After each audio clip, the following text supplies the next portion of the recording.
niggas to my next life. Had to get it out the mud sometimes the whole night.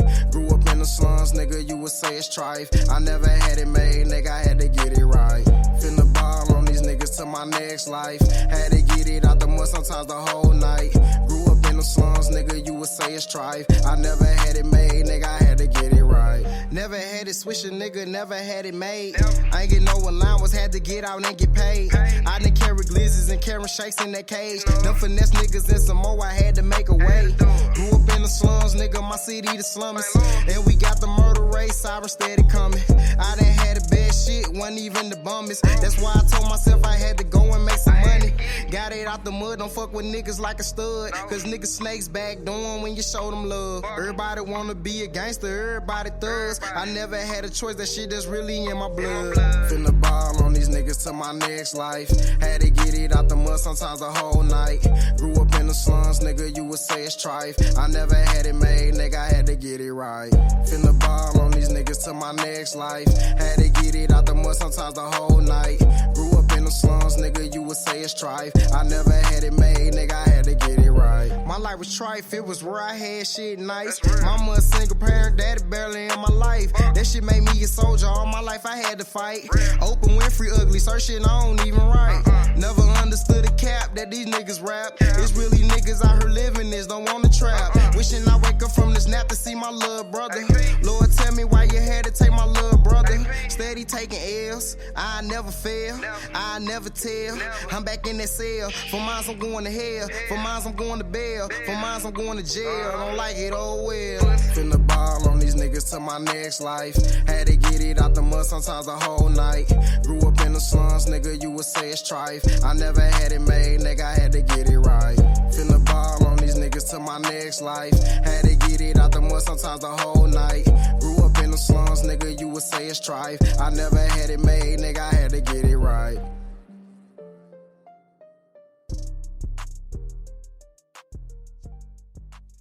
Welcome to the greatest show in the world. The S.P.I.L.L Over. You already know it is Drake Lockhead. It's Reggie. Big bruh. Yes. It's another day in the neighborhood. Beautiful day in the neighborhood. Nice, cool weather out. It was a rainy day today. Very. And I was working in that bullshit. I was not. In a thunderstorm holding a damn umbrella. Yeah, you the fool. I would have been like, hell no. Put me in a garage, baby. But yeah, let's start the show off how we usually start off. Oh, no, I'm good. All right. How we usually start off with the S of the spill. Sports. Let's kick it off. Go ahead, Reggie. All right. So I know, actually, I think it happened after the last show. Cardinals, they finished. They had about 90 wins. Man. Yeah, and they lost in the wild card to the Dodgers. But, the Dodgers got a good-ass team, too. They loaded, bro. Yeah.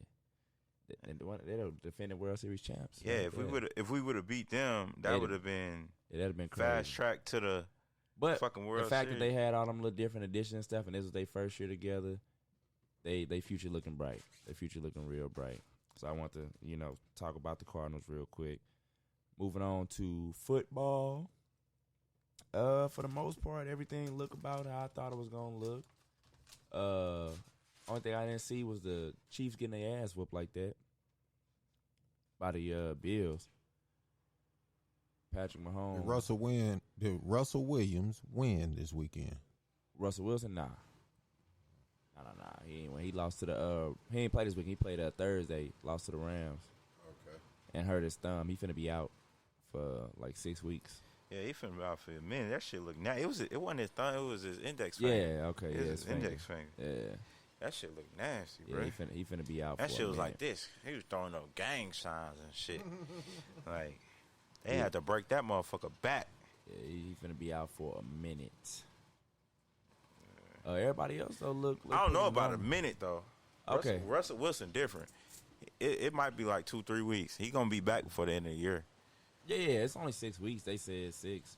He still Yeah, got plenty of time. It's it only ain't week even 5. gonna be 6, It's bro. only week 5. It ain't even gonna be week 6. Russell Wilson gonna be back week. You think so? Yeah, bro. That was his throwing hand, though. Even if he can play, He don't that's care. gonna mess with his accuracy. Russell Real Wilson bad. different. He though. better learn from Kurt Warner and let that mug heal. Dude different. He better let that mug heal. He ain't never been hurt. Dude different. He I a gotta soldier. see how he come He back. ain't never been hurt because he never reported it. It's been plenty of times where he's had concussions and they try to put him under the tent. I mean, he been hurt. He ain't been injured. See, when you injured, you can't play. He's had concussions where they tried to put him under the tent. Well, you can play with a concussion. No, you cannot. You're not supposed to, Bro, but you can. Okay, see, you don't know real protocol. Once you go under the tent, you cannot play. No, I'm not talking about the procedure. I'm trying to tell you the incident that happened, Reggie. Go ahead. He was supposed to go under the tent after he got popped, and he denied it and pushed the tent from over him, which would have made him sit out for the rest of the game, and he still went back in the game. But they said he had a concussion that year, and he played 2 weeks with it. Now, what I'm saying is he ain't never been injured. With a real injury, you ain't got no choice. You're done. He's never been really injured where he can't. A concussion, you can choose. They don't want you to play. The protocol is what it is. But if you wanted to go out and play, you can physically do it. When you physically injured, you can't play. Well, they got rules in play. He's never been actually injured and missed no actual time. They got rules in play now to protect players from themselves. Not if you letting somebody push somebody over a tent, because it ain't your choice if you want to go in. It's not supposed to be your choice if you want to go into the tent. If they identified that it's something you should be checked out for. That's the issue. If you throw the tent and you like, I'm good. Get the fuck off me. It is what it is. It's supposed to be an independent doctor that decides based on what he's looking at. Come on, man. You're a grown man. You're a grown man. It don't man. matter. You got to go by the rules. No, you don't. That's they what I'm saying. collectively bargained that, though. You this don't. Tent, this whole third party. I'm telling you what happened, bro. I'm telling you what happened, okay? That's all I can do. So whatever you saying, I understand, but I'm telling you exactly what happened. They got it on video. They said Russell Wilson got knocked down. They finna take him. Oh no, he threw the 10. He's yelling at it, and then he ended up coming back in the game. That happened. Somebody gonna get fined, maybe fired for that. Nah, it happened 2 years ago. Somebody may have gotten fined or fired. Nah, ain't nobody get fined or nothing. He just. Oh, we won't know them people that do that. They don't report. That's that. what I'm saying. Nobody. There's so many injuries that happen that people don't report. That is because the player decides, okay, I'm not going through with that. But then at the end of the year, you hear Russell Wilson's having surgery and then, for this. It be them same players that do shit like that want to come back and sue the NFL and think it's somebody supposed to pay them because they make decisions like that. Nah. That's exactly how players have said many times. Hey, I knew I had a concussion. I went back out there. I wanted to win the game. Those don't be the ones that end up suing the NFL though. Man. Those usually be the legends and the LTs and the greats. That usually don't. They did it too. They usually be guys who lead the NFL in a bad way, and then they broke, and then they chasing a check. Like, man, this really fucked me up. This is why I can't get money. This is why my family don't love me. This because of CTE. And I've been telling y'all, and it's usually because the ones that get settlements, bro. The NFL is a fucking big smart business. They don't let people get over on them. So if you ever have one video saying I denied a concussion protocol or anything to that nature, you're not getting no money. Man, you're not getting no settlement. NFL gonna laugh at you. Got that settlement, and he done said it on TV. Who? Wiley. He said on TV. I done played with. He said it many times over the years. I done played with concussions. I don't know nothing about that. Yeah.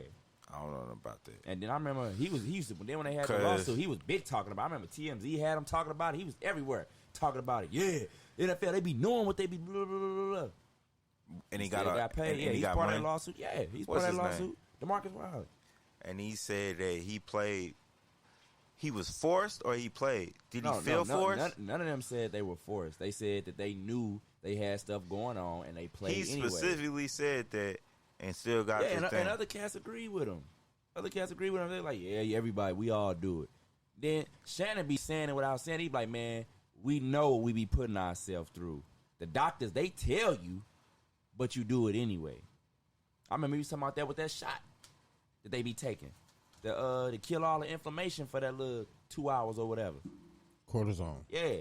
He's talking about that. He like, you know what's happening, because some of them players be saying, he like, nah, these players know. These doctors explain. I remember him talking about, he like, these doctors explain it to you. you know what's gonna happen. But no, I have some specific I wanted to say. Man, I doubt anybody that immediately said it was their fault for going out got a lawsuit.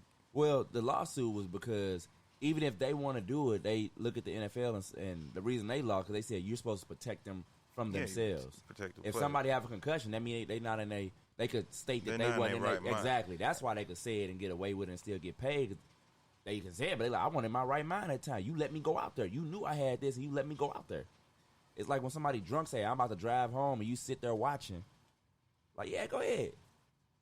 Then they kill themselves or kill somebody. But, no. Oh, did you hear, so, are you aware of the John Gruden situation? Both of y'all aware of the John Gruden situation? Yeah, that weak-ass statement. Nope. You're not aware of? Okay, so John Gruden, he said he was pissed off at the NFLPA dude, DeMarcus Smith, and he called him, DeMaurice Smith, I'm sorry, I pronounced his name wrong. And he called him in an email, he said, dumb, He's the you know manager. what I'm saying, dumb Morris Smith. And then he said that dude got lips the size of Michelin tires. And they said that was a racist. It was back in 2014. They said that was a racist statement in an email or whatever. I'm like, what's racist about it? If you ever seen the nigga do got some big ass lips. They didn't say it was a racist statement. It's a racial tantrum that's connected to racial problems that people used to say back in the day, referring black people lips to bigger things, referring the blackface. That's what it's considered. You know what I mean? It wasn't saying it's a racial term. He's just pointing out a racial time. The phrase they used was a racial diatribe. Yeah, there you go. Yeah, it's different from. But you can't just. I hate that shit. I hate when. You know, and I hate it both ways because I am black, and I know that black people insult white people, and they never say it's racial behind it. But then because he insulted him, it can't be he insulted this man because he insulted the man. It's, he insulted him because he black. So what if he was white with big-ass lips and he said, you got big-ass Michelin tires? Even if it was a black person that sent their email and said something. They wouldn't have said nothing. Bro, they would have got fired, bro. They would have got fired. It wouldn't have came out. Flag. No. See, this different. It's different. See, the problem what's going on right now is racial tension, so certain things come out. So a black person talking about a white person, they're just firing them. And it's going to be no ifs, ands, or buts about it. But since it's John Gruden, and one of the main things the NFL, black people in the NFL complain about is more black coaches. Like, it's an attack thing going on. All right, so they figure, okay, we get rid of this guy for a certain thing. It's certain people that attack the situation and make it bigger than what it is.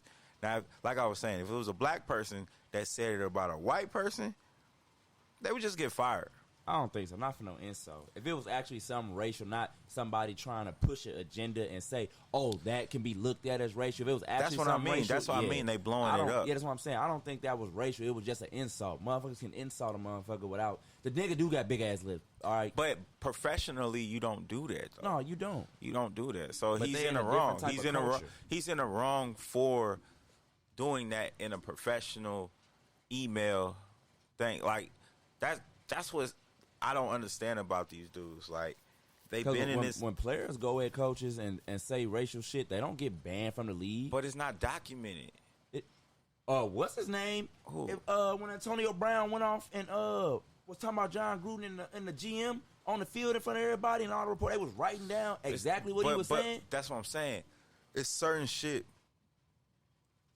I want to say he questioned people's sexuality, bro, and all type of shit. Okay, let's and what did he just do? Okay, catch touchdown. So if your baby takes a candy bar off the shelf, right, and eats it, right, 1 year old, takes a candy bar off the shelf, you just gonna take it out of his hand. Don't do that. Boom, boom, boom. Okay, but if your 17-year-old take a candy bar off the shelf and he eat it, it's gonna be a different story, ain't it? How you address that situation is going to be way different, right? Mm-hmm. Because one of them should know better. Yeah. Correct? Yeah. All right? And one of them has a bigger a bigger what's the word I'm looking for? Obligation. Okay, you have more of an obligation than the other. Okay, how the NFL looks at it, most coaches are long tenure. They're going to be a part of the organization one way or the other because they control a certain aspect. Now, players, they get more of a leeway like babies because what is a baby? A baby is very valuable to you, but they get a lot of leeway of the shit they do because you like, okay, yeah, but he's still my baby. You know what I mean? With a coach, man, you too old for that. You shouldn't be going that route. You in charge. You leading all these millionaires. You supposed to be an example of what they shouldn't do. So I mean, if you want to be a coach, nah, that's how it nonsense. is, bro. They get a leeway because they the talent. No, but that's they don't have nothing to do with them supposed to know better. They the ones that represent the league. Nobody give a fuck about the coaches. You ask any random NFL player, I mean not player but fan, who the coaches are. They don't know them. You don't get what I'm saying. See, a coach is replaceable. The talent, everybody's replaceable. Not if you're a great talent. Okay? If you're a great talent, you get more leeway. Okay? Now, if you just a practice player, yeah, you get cut. We ain't got time to deal with that shit. If you're a great quarterback. Nah. AB done got so many chances. That's just off his talent. Yeah. If you're talking about staying in the league, I'm talking about talent. I'm talking about talent. You talking about on that team. Nah. If you in the league, you in the league. You still making that money. Okay, I ain't fuck what team you go to. You still in the NFL, which 1 million people are dying to beat her. Okay, so you still in the NFL. But as far as coaches, a coach will get fired and never get let into the league again after 1 year. You gotta give me an example of that. I don't know nobody that done that. They just keep recycling these same dudes. They end up the white guys. A lot of black guys, they move them down to offensive coordinator, defensive coordinator, and stuff like that to where, okay, you can't be in the limelight because you done done some shit to where you was the head and it didn't work. So just sit in the background and do what you good at. There's not room for that for players. Okay, so coaches are more replaceable, like I was saying, because if a coach get fired, an offensive coordinator, a young McVay or somebody's waiting in line to take his spot. Boom, he gets replaced. So with that said, if you Gruden, like, you have to understand. Matter of fact, not only is he a coach, he's a GM. He's the fucking he holds a lot of hats. Most GMs, they ain't in the limelight like that, making bad emails like that. They get caught up, bruh. He's in a position. Stop disrespecting Mike Mayock. He the GM. Huh? Stop disrespecting Mike Mayock. Man, Mike Mayock is the GM. No, Gruden's the GM, bro. He makes all the decisions, man. Mike Mayock bring in. That's why they winning. Bro, John Gruden is not a picker of talent, bro. Bro, we've seen him pick talent before. He's not a picker of talent. Now, can he coach? Yes, he can coach. He do not. Okay, so that situation just happened. But he's been choosing. He did choose his own GM though. He did do that. Yeah, he did do that. But because he was doing this shit himself. He picked a good one. Okay, he was doing this shit himself at first. All right, and it was bad. He was holding too many hats, and he still holds a high position in the Raiders. You cannot do that, bro. You can't send no derogatory messages. You can't do that, especially on company. First of all, who do all this snitching? That's what I don't like. That's the motherfucker they need to. Did you hear what I said in the beginning? This goddamn the thing about what's going on right now is they want more black coaches in the league. So it's a battle with smiles going on right now. Okay? It's, so. And it's a racial, bro. Randy Moss literally cried on the NFL TV. And the other white guy was looking at him like, for real? Is this that serious, bro? You know what I mean? Like, and they was like, well, they need to handle that in the locker room. Randy Moss is out. That's what I'm saying. Cause I get tired of, we want more black coaches. Okay, give me 5.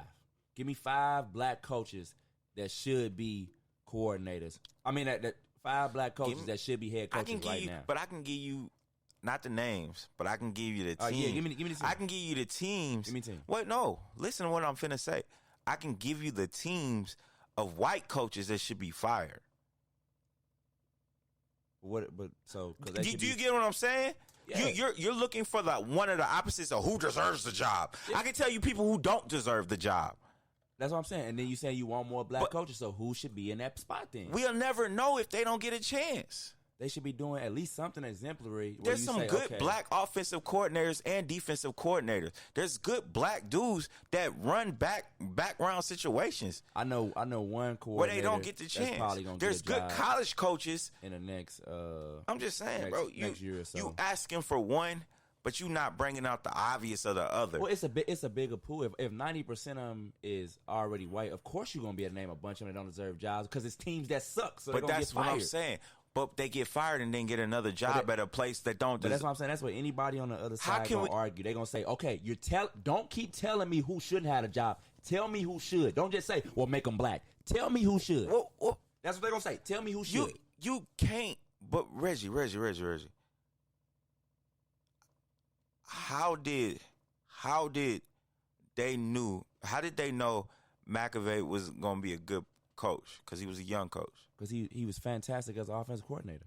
He was setting records year after year with an average quarterback. Bro, but that's okay. Offensive coordinator is not only the offensive coordinator calls the plays. Sometimes the head coach intervenes.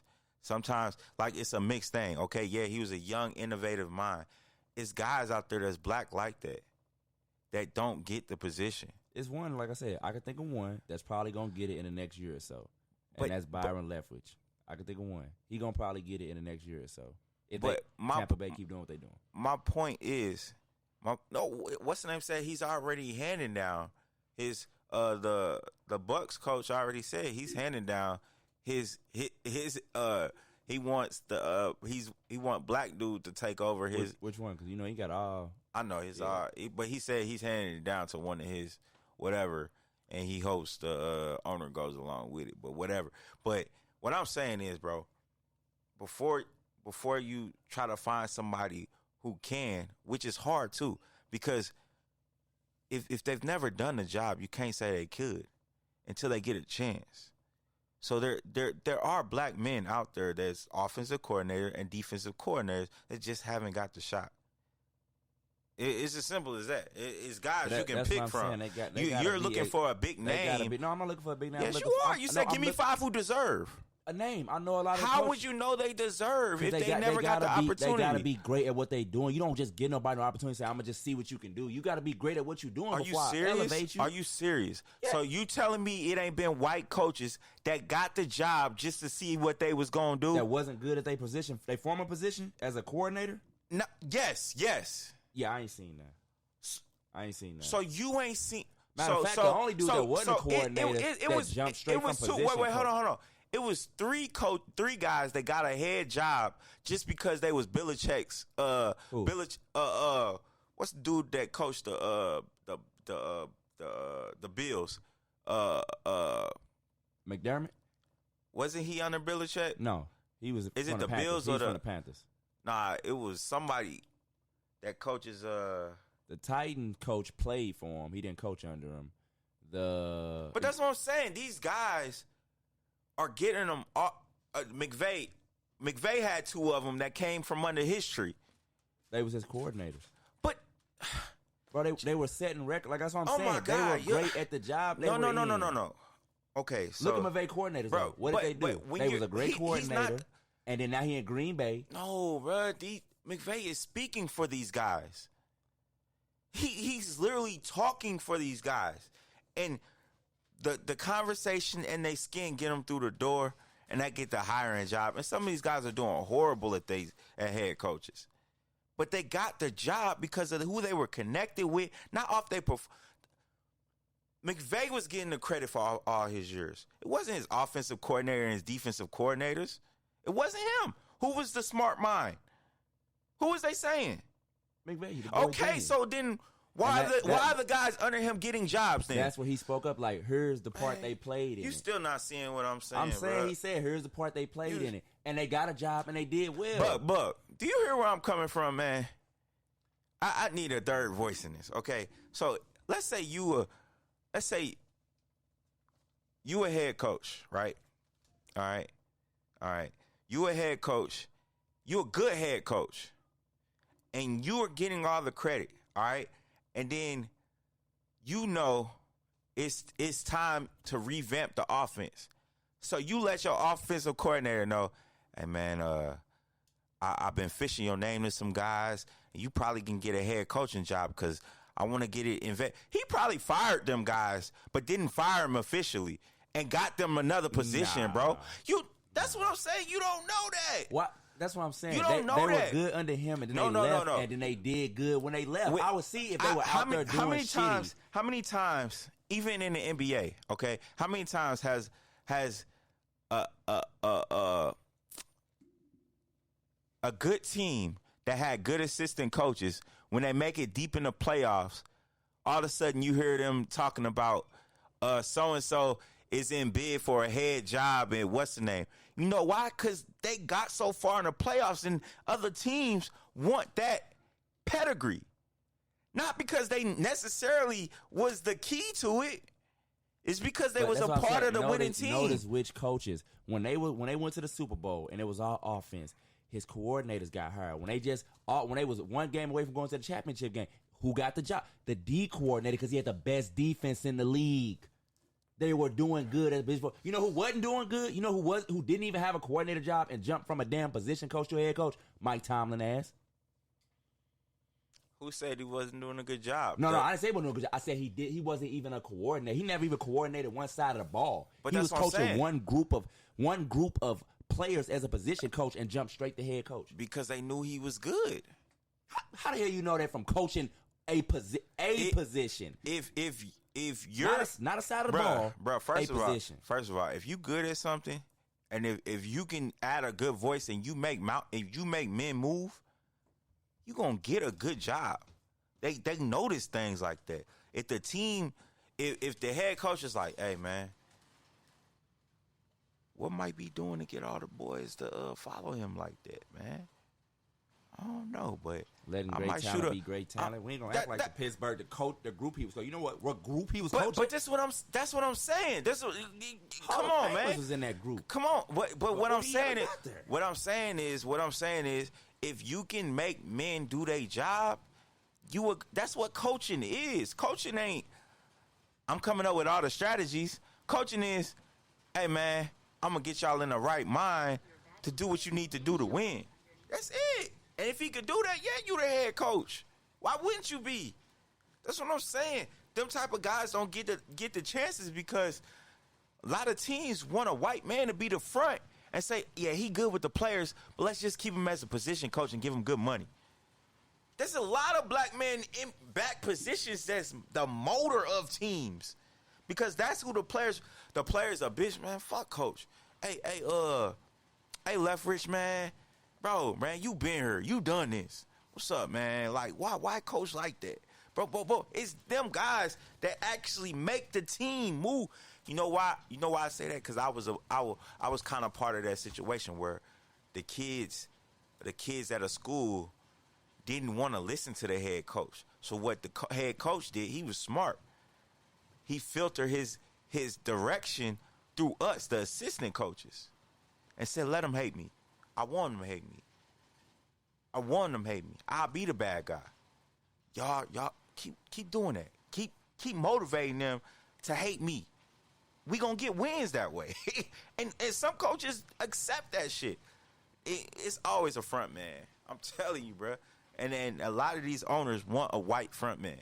They don't want no black front man. They want to look traditional. And Leftwich, I'm waiting to see too what he gonna do because his situation kind of dicey to me too. Anthony Wilder and Fury. Wilder got his ass whooped. Wilder got his ass whooped. Well, Wilder can't box, bro. No, he can't. He cannot box. He was looking like a dude that just the had a right first hand, round, and he was the just first like round he tried to box and he looked good. He actually won the round, but like old boy Corner said, he ain't gonna be able to keep that up. He gonna go right back to what he did. He gonna get winded and start swinging. Yeah, he was left jab, try right hook. Left jab. And he the one that try kept right doing hook. that. He started getting out there. he knocked him down twice in the 4th round. You know what I'm saying? But really, he just took a long ass whooping. That's really all it was. I just don't like Fury, whooping. man. Why?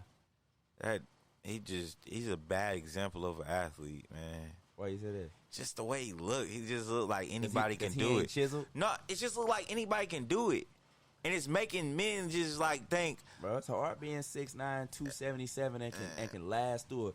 Like I said, I used to box. I know what it takes, endurance-wise to box, bro. Like, he's in tremendous shape. Like, regardless of how I look on the outside, he is in tremendous shape. Man. Some people bodies, bro, it just doesn't look good. He's just one of the people. It just doesn't look good. Man, I don't know about tremendous shape. He's Bro, in shape. He's in shape to fight a non-boxer. Man, Fury would kick any heavyweight ass that's boxing today. He's in shape to fight a non-boxer. If Anthony Joshua didn't get his ass whooped by you guys, he'd have kicked Anthony Joshua ass. He gonna kick you guys ass. He's experienced for a non-boxer and a heavyweight.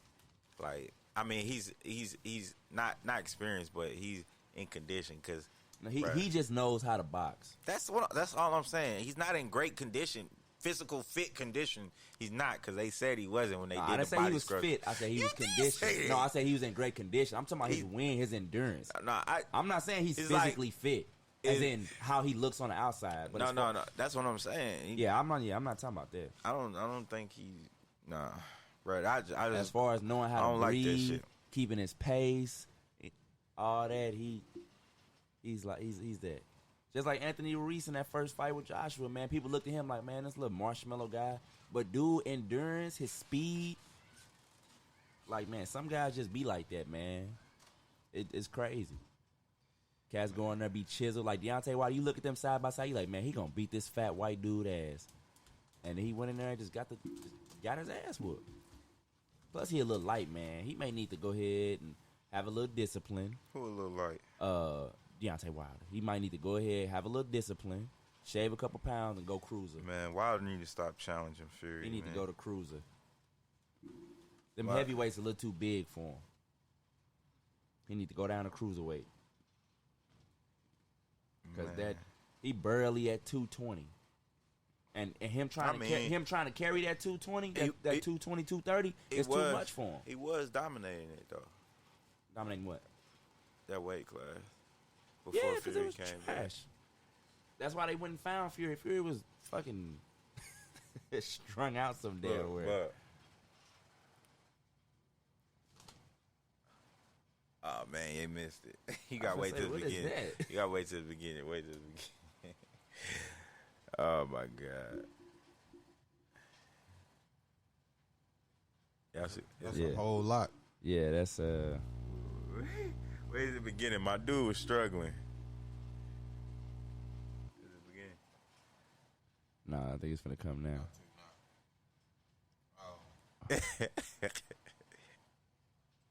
She was trying to kill it. Oh, no. He a damn dummy. Yeah, we'd never tried that. Had a pillow over his face. Motherfucking silly. At all. All right.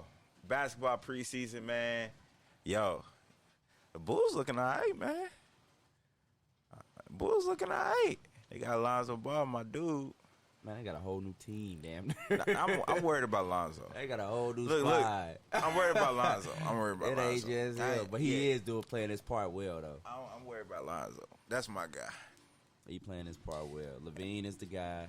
No, Lonzo finna turn into the guy, bro. Lonzo is his compliment, bro. He's his compliment. 5 in a row? He gonna be his 5 in a row? He's a 5 in a row. He gonna be the compliment, man. Nah, bro. He gonna be He gonna be the triple thug. He gonna be is gonna be a problem down. He gonna be the low. triple. Hey. Y'all gonna make the playoffs. Alex I don't know about how far bench. y'all gonna go though. I don't know how far y'all gonna go though. They gonna be all right, especially if Philly keep on infighting. Philly gonna go out first round. No, I heard about Ben Simmons. They trying to negotiate. Yeah. It's gonna be all drama in there. He gonna come in that locker room. It's gonna be all drama. No, it's not. Man, okay. He gonna show up, but they like, man. Nah, he gonna show up. He gonna do it. He gonna play his part, and then he ain't gonna resign. He ain't gonna resign, It's gonna be cool. He still got more years left. That's what I'm saying. He gonna play. He gotta play his part. He gonna try to recruit some money. You think they gonna do that for the next 4 years? No, he ain't gotta do it next 3. I think he he locked in for about 3-4 years. He got 4. Is 4 year? Is 3 years in an option? Is it a team or a player? I don't know. That's the thing. But it don't matter. It don't matter because he can sit out that year because he recoup over 40-something mil in. You know what I'm saying? He just got 90-something mil on the table. So he like, yo, I can't leave all of that on the table. But I'm going to go get some of my money. You know what I'm saying? That's because I know that's what Rich Paul like. He like, man, bro, some of that money mine. You know what I mean? Like, we ain't getting no good trades out here, man. Yeah, because Philly ain't finna let him go for just nothing. Yeah. I seen a lot of forward. If Kyrie didn't threaten to retire, they should have just traded Ben for Kyrie straight up. Man, I'll get rid of Kyrie. Well, you might have to add a couple picks. Kyrie gonna be in some problems. He don't want the vaccine, man. You do not want the vaccine. Oh my God. How would you feel, man? That situation gonna get weird. How would you feel if your wife? How would you feel if your wife and daughter was twerking on a TikTok video?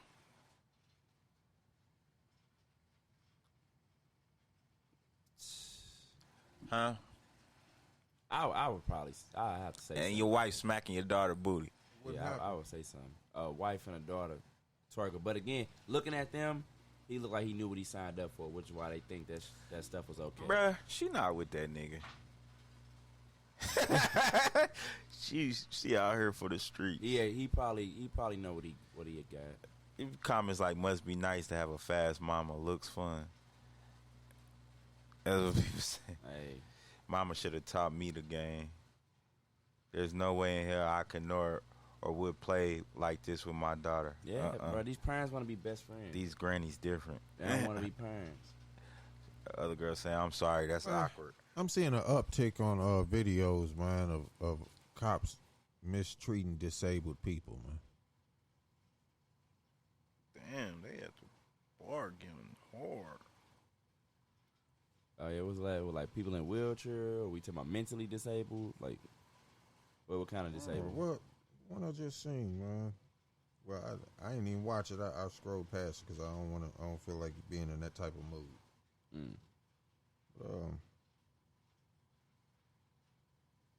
Oh, you see your boy Drake? Who? Russell Westbrook. Yeah, he doing bad. Looking every bit the way I thought he was gonna look. It's preseason, man. Check it out. Bro, that's how he play. He don't have no. You can say that about anybody else. That dude don't have no other gears. He play one way, It's preseason. and he ain't never shown nothing different. He plays one way, and you seeing it. It's preseason. Nothing's gonna change. You act like he ain't been in the league many years. He's the same. It's preseason. Okay. They should have tried to make a trade. They should have made the Buddy Hield trade and got John Wall. It'd have been a lot better for him. Man. Stop hating on Westbrook, bruh. Okay. I'm tired of this slander, bruh. Bro, I ain't got to slander no cat that's like, what is his record in the playoffs without Kevin Durant? Bruh, he's a Hall of Famer. And numbers only. So? He ain't gonna lead you. So? Nobody's picking him to start no squad with. He just gonna get there because he got good numbers. So, who cares? How many Hall of Famers? How many people go in the Hall of Fame? Not that many. And they already saying you're a Hall of Famer while you playing. He's good. Yeah, because of them triple doubles. He's good. Don't hate, bro. He's not a winning player, man. The Hall of Famer is not winning player Hall of Fame. It's not. Because some cats wouldn't beat her. No, it's some cats that's in there, not off their numbers. It is because of how much they won. Okay, cool. How you get there is how you get. Like, if we both in New York and you fly to Cali, you get there in a day, and I drive to Cali and I get there in 4 weeks, guess what? We both motherfucking there. It's how you get there is how you get there. We at the destination, bruh. We both marked in the hall. Like, all right, let's put it like this. He got all-time great numbers. He ain't all-time great. okay, to Reggie's point of view. To anybody that values winning at all. Oh my God. But that's anybody that values winning at all. so winning is what makes people great to you. Yeah, that's the Check. biggest part. Okay. Any competition, that should always be the biggest thing. All That's- this outside the game. Well, look what they had to overcome. I'm not watching sports to worry about what you had to overcome. I'm watching sports because I want to see a competition among the greatest athletes in the world. You don't love the game like I do. That don't have nothing to do with the game. Yes, it does. No, it does not. Every personal when life. you really love something and you understand what people go through to get to a certain point, man, you value it a lot more. Everybody goes through a lot. You of value stuff. it a lot more. I ain't gonna discount it because people that's been through more than him, that still did great things. Okay. And we're still winning players. That's why I Okay. value winning. Now, if he did that and was a winning player, then I could Okay. add a little something to it. Okay, good. That's Reggie's point of view. This One-on-one. is one of the most selfish players I've ever seen. How? Bro, he's one of the most players that play for Bruh, numbers I've ever seen. nobody in the league would say that about him. Not right now. They would not say that about him. Catch them outside. Not on an interview, bro. Just plant a camera and get some cats in a room and get them talking. That's when you know the real. All this, well, what are cats saying on this? What are they saying on Instagram? Nah, that's all bullshit talk. All that shit. That's all bullshit talk. Put them in a room together and let them really talk. Like what they be doing with them old heads for that open court. Like especially when they think the camera off and they be talking on the court. Let them really talk. You'll find out how they feel about certain players. They say a lot when the camera's on. They know it's on because they understand what they got to do for the game. They never gonna trash nobody that's currently playing. But when it's over, oh yeah, they gonna let it be known what they really thought. It's rare that any great player, especially Hall of Fame bound player, gets trashed by other players during the time he's playing. They ain't even trashed Charles Barkley. And everybody thought he was a lazy fat ass. But you ain't hear it until after he retired. How much people really thought he was a lazy fat ass. And that's going to be Westbrook. He'll give you everything he got, but they're going to talk about that selfishness. Oh, damn. So what? John Gruden just stepped down. From coaching? 2 minutes ago. That's just been reported. Breaking news. John Gruden's resignation. He reportedly plans to step down as Raiders head coach amid email scandal. Cancel culture is dirty, boy. And that's all because Randy Moss is crying on NFL Network. Randy Moss a hoe. What? Why he old? Oh, that bitch ass crying. If he Grown-ass felt man. emotional about it, Too he damn probably... emotional. That's the problem with his Bruh. career. That's why he wasn't as great of a player as he was. He too damn emotional. What? Laying on the sideline because he pissed off and upset. I don't feel like playing today. I play when I want to. Crybaby You ass. said that's why he wasn't the greatest player. No, I said that's why he wasn't as great of a player as he could have been. Randy Moss, and everybody that's ever played, not me and you sitting here talking on this show. I'm talking about other people that played the position that was great. All said he wasted a ton of his talent. Chris Carter, his mentor, said, I told Randy, as great as you can be, you ain't never going to get there because you ain't got the right attitude. That's always been the book on him. Just like Shaq. Shaq didn't become as great of a player as he could have been. Didn't have the right attitude. Now, not in a way of Randy Moss, but in a different way. Shaq was kind of lazy once he won. And he admitted that himself. Like, damn, I did get lazy after As good as they could have been. Yes. Bro, you'd be surprised what real work ethic can do. When you mix the my God. all-time work ethic with the all-time talent, some dudes, they be great because they got all-time work ethic. Some dudes be great because they got all-time great talent. But when you find that guy that can mix both, it's something totally different. And Randy could have been that. But he ain't had an all-time great work ethic. But he was great. I didn't say it wasn't great. I said he's not as great as he could have been if he put the work in. I ain't worried about that. He was great. He could have been. Every time I caught a ball over somebody, He could have I been. said, you got Moss. He could have been hands down outta here, man. the greatest wide receiver ever. It Man, wouldn't have been a that's conversation. how I know we not part of the same generation, bro. It That's wouldn't have how I been a know conversation. we not a part of the same generation. How? He's not the greatest wide receiver ever. I wouldn't say that. I wouldn't I want say. to move on now. I wouldn't say he's the greatest wide receiver. Oh, okay. I thought you was going to say that, See, that you proves wouldn't you don't wouldn't say that. No, because I said he wasn't the greatest wide receiver. And then you said I wouldn't say that right after. I thought you were saying that you wouldn't say he wasn't the greatest wide receiver ever. How would I? That No, I said. And he's I said not I the greatest wouldn't wide say receiver, that. and then you said I wouldn't say that. I thought you were saying my statement. I thought you were saying that you wouldn't say my statement. How does that concur? Because you said right after I said it, you said I wouldn't say that. I'm saying I wouldn't say it. That's what I'm saying. I thought you were saying that to my statement. I said he's not the greatest wide receiver ever. And then right after that, you said I wouldn't say that. I thought you were saying as in what I said. You wouldn't say what I said, that he wasn't the greatest wide receiver ever. Okay, whatever. But no, I never said he was the greatest wide receiver ever. What I'm saying is he could have been. It was okay. Megatron could have been great. Barry Sanders could have been greater than he could have been. There's a lot of players that could have been greater. Now Barry Sanders, some people do consider him the greatest. He is running back of all time. But some people would say he could have been greater if he would have went to another team. Like, okay, but they're great. But like, I wasn't going around saying you just got Carter. I wasn't going around saying you just got what was his name? Irvin. You just got Irvin. I wasn't going around saying you just got Jackson. He got a great you last you name. just got Bruce. Hey, he got a great last name. No. If these guys were doing what Randy Moss did, you would have been saying it because Calvin Johnson did. Nobody said you got Johnson. I just Calvin Johnson you. He was, bro. Calvin Johnson did it more times in the red zone.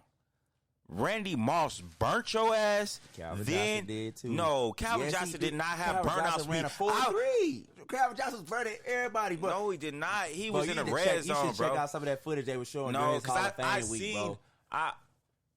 Warren Sapp was one of my favorite players. And when they win a Super Bowl, who did they have? Who's the wide receiver? When they won, wasn't Keyshawn on that team? Keyshawn Johnson. Yeah, Keyshawn was on that team. Okay. He was, yeah, Keyshawn was on that team. He was probably, I like Keyshawn Johnson. He was a good player. But he was like what's the name? No, they were good in the red zone, bro. They wasn't. Calvin Johnson was great at everything, bro. That's why he was in the Hall of Fame with like the least amount of years of any wide receiver ever put in. Like, no, don't ever compare Keyshawn Johnson average ass to Calvin Johnson. Okay. He was good because he was big, long arms, all that. Megatron. Okay. All right. But you said Keyshawn Johnson. But look, this is what I'm saying. He didn't have blowout speed. He just beat you when the ball was in the air. Bro. Because his vertical was crazy. That too. Randy Moss burnt your ass. Bro, I think you forgetting about. I don't think you watch many Detroit games, man. Bro, they would get this dude a 10-yard cushion, eat it up, and still get past him. This is how bad you don't know. Cause I know Moss, bro. I'm not saying he's faster than Moss. I'm saying Calvin Johnson had burnout speed. I didn't say he got Moss speed, but he was burning cats. Then why you keep bringing him up? Calvin I'm Johnson? talking about Randy Moss. No, I said Calvin Johnson was the closest thing we seen to Moss after Moss. I said nobody said, you said, oh, you got Johnson. That's what I said. I said nobody got Johnson because they wasn't Moss. Do you don't get? Bro, he did no. You that don't mean you get the name. You not Moss, bro. Randy Moss did things that Calvin Johnson did not do, bro. Like what? He caught it in crowds. He went deep, and he did something that Randy Moss didn't do. Go over the middle. Bro, just check the stats, bro. I know. That's what I'm saying. Just check the stats. The only reason Randy Moss ahead of him is numbers because he played longer. If you look at him year by year, Calvin Johnson numbers is impeccable. He on Jerry Rice playing. Come on, man. Randy Moss was on a whole nother level when it came to snatching shit, bro. He was on a whole nother level, man. Like, for real. Come on, bro. I wouldn't even I'd put him a tier under Randy Moss. I wouldn't put him on the same. I wouldn't put him on the same tier as Randy Moss. Randy Moss is a hood celebrity, bro. Like, for real. Megatron is too. but it's not like Randy Moss, bro. Randy Moss had more of a cultural impact. Don't say look at the numbers. If I look at the numbers, it's not even close. Calvin Johnson numbers is better than Randy Moss's. His best seasons are better than Randy Moss's best season, minus the 1 touchdown season. Because that's all they had. They didn't have Chris Carter. They didn't have Chris Carter on the other side. Man, they only had that for a short time, and you knew it. For a good amount of time to where, bro, if Randy Moss was the only dude they had at them period, bro. That's what I'm saying. All them touchdowns It's harder would for have been Calvin his. Johnson. It's no attention being drawn. Chris Johnson was that was their go-to when it came Chris to Carter. Yeah, I mean that's what I'm saying. Chris Carter. That was their go-to when it came to I need a catch. Randy Moss would drop some. Chris Carter ain't dropping shit. If they need a first down, they need something in the clutch. Chris Carter was their guy. Big play, that was young Randy Moss all day. That's because Randy Moss was young. That's what I'm saying. And when Randy Moss got to his prime, bro, Chris Carter was gone. It's a whole different story when you come in having to be the great and you come in having to learn from a great. It's a different story. But Randy Moss had everything you needed. He just didn't have the IQ. Chris Carter helped him with that. Calvin Johnson had to catch all the balls all himself. the attention was on him. Catch all the balls himself. It's no other wide receiver where if it was just them with no help, which Calvin Johnson had no help. Bro, they was showing they would put 4 people to cover this dude. They showed it during his Hall of Fame where they said this is the only wide receiver that you would see. Somebody on the line, somebody right here in the flats. 2 safeties on his side, not in the middle of his side, on his side. 4 bracketed cover. He'd still catch the damn ball. Okay. Nobody else was doing that. Randy Moss was not. They was not doing that. Randy Moss always had a threat. Nobody else with him. He always had a threat. Nobody. See, that's just like the Kobe thing. Okay. Jordan fans get mad at this because 5, 4, 3, 2, 1. What do every Hooper say? If they shoot a bad shot, Kobe. No, it's not a bad shot. If they shoot the ball, they say Kobe. Kobe. I already told you what Kobe is. So you get mad at that too, huh? No. I know Kobe ain't got shit on Jordan. Kobe is the greatest bad shot taker and maker I've ever seen. He would take some of the dumbest, most what the fuck are you doing shots, but he'd hit them. Hey, that's his legacy. He will hit him. He will be falling down, throw it up one hand, going out of bounds, one leg. Hey, I'm just saying like this. I wasn't going around saying I wouldn't. You getting Megatron. That's what I'm saying. Moss had that name. It wasn't because of the name. Moss sounds good. You like if Moss had any other last name, it doesn't sound as good. If his last name was Washington, bro, I just Washingtoned you. No, it doesn't sound the same. It don't hit the same. The kids now. It don't hit the same. The kids now say you just got Odell'd. That name don't even sound right. That's the thing. No. That shit don't sound right. You know why they say it though? Because he caught the one hand pass. Bro, come on, man. It's not just because of the name. Bro, it's what they did. I didn't say it was just the name. I said it matches up. I said it's a great name. I said it matches up. Name he was a great player with a great name. If he had some other name, it wouldn't sound the same. If his last name was what's a top wide receiver? They got a weird like. Odell don't sound right. Hey, these little kids love Odell, man. Cause I'm with you. It really don't sound right. Our little kids love Moss. When people was, man, who Moss? What are you talking about getting Moss? And Odell, Jerry Rice, man, this is what old dudes. Jerry Rice is the best wide receiver. What are you talking about getting Moss? He is. Moss, get Moss, get Moss. That's what old dudes used to say to me back in the day. Rice don't sound like Moss. Oh, you got Rice, boy. No, that doesn't sound like you got Moss. No, see, that's what Rice I'm saying. Rice is a better wide receiver. I ain't saying that. But that's what they used to say though. See, I play sports, bro. I play sports every day. I didn't sit and watch TV. All my friends, we was out playing every day. Every fucking day. But when I came and visited you, what was I doing? When I came and visited you in, where was you at? Kentucky. Find neighborhood kids to play sports with. That's all I did. I know. That's all I did. Buck was like, damn, he got out of work. He's like, where Rocky? He out there playing. Rocky out there playing with them dudes for the... Yeah, he out there still playing it. Nights with the lights on. I'm still out there. Yes, that's what I did. So I caught a lot of them. oh, what cats? The older guys, you said, boy, he just got that shit like rice. They used to say that. They used to say that. I know. It just like back then when I said that sounds stupid. No, it don't sound stupid. It's relevant to who killing. It don't sound stupid. It's relevant to who's killing. It makes it sound right by what you saying. Like when the Blues was saying Gloria. What the fuck Gloria got to do with anything? It's just what goes on at that time and what is said. I done seen them all, and still, I would still say boss. I don't even think he's the best wide receiver. But if I catch a ball on somebody, you got boss because it's that thing. You are You are programmed. You're programmed. I am good at compartmentalization though. You program that in your head of what's cool and what's not, and you don't even know it. It's just like fashion, bro. Like there's a reason you got an earring in your ear. It's a reason. Because you probably seen somebody a long time ago that you liked it and how it looked then, and you like, damn, that shit probably look good in me. And then you just traditionalize like, okay, now all my boys gonna come when they get bored and they get earrings too. We all getting earrings. That's how shit happens. That's the same thing Even with Kobe. I remember when I was younger, like during the time when I used to say it, during that time when I used to say Kobe. You didn't like Kobe. I never thought that. No, I liked him. I just never thought he was the best in the league at that time. Bro, I didn't even fucking like Kobe. I liked him. But when I shot something, yeah, you gotta say I'd be like, Kobe. But most of the time, what it'd be somebody in your face, you falling away, and you like, Kobe. That's what I'm saying. It's the bad shot. But I'm saying, you programmed to doing that shit.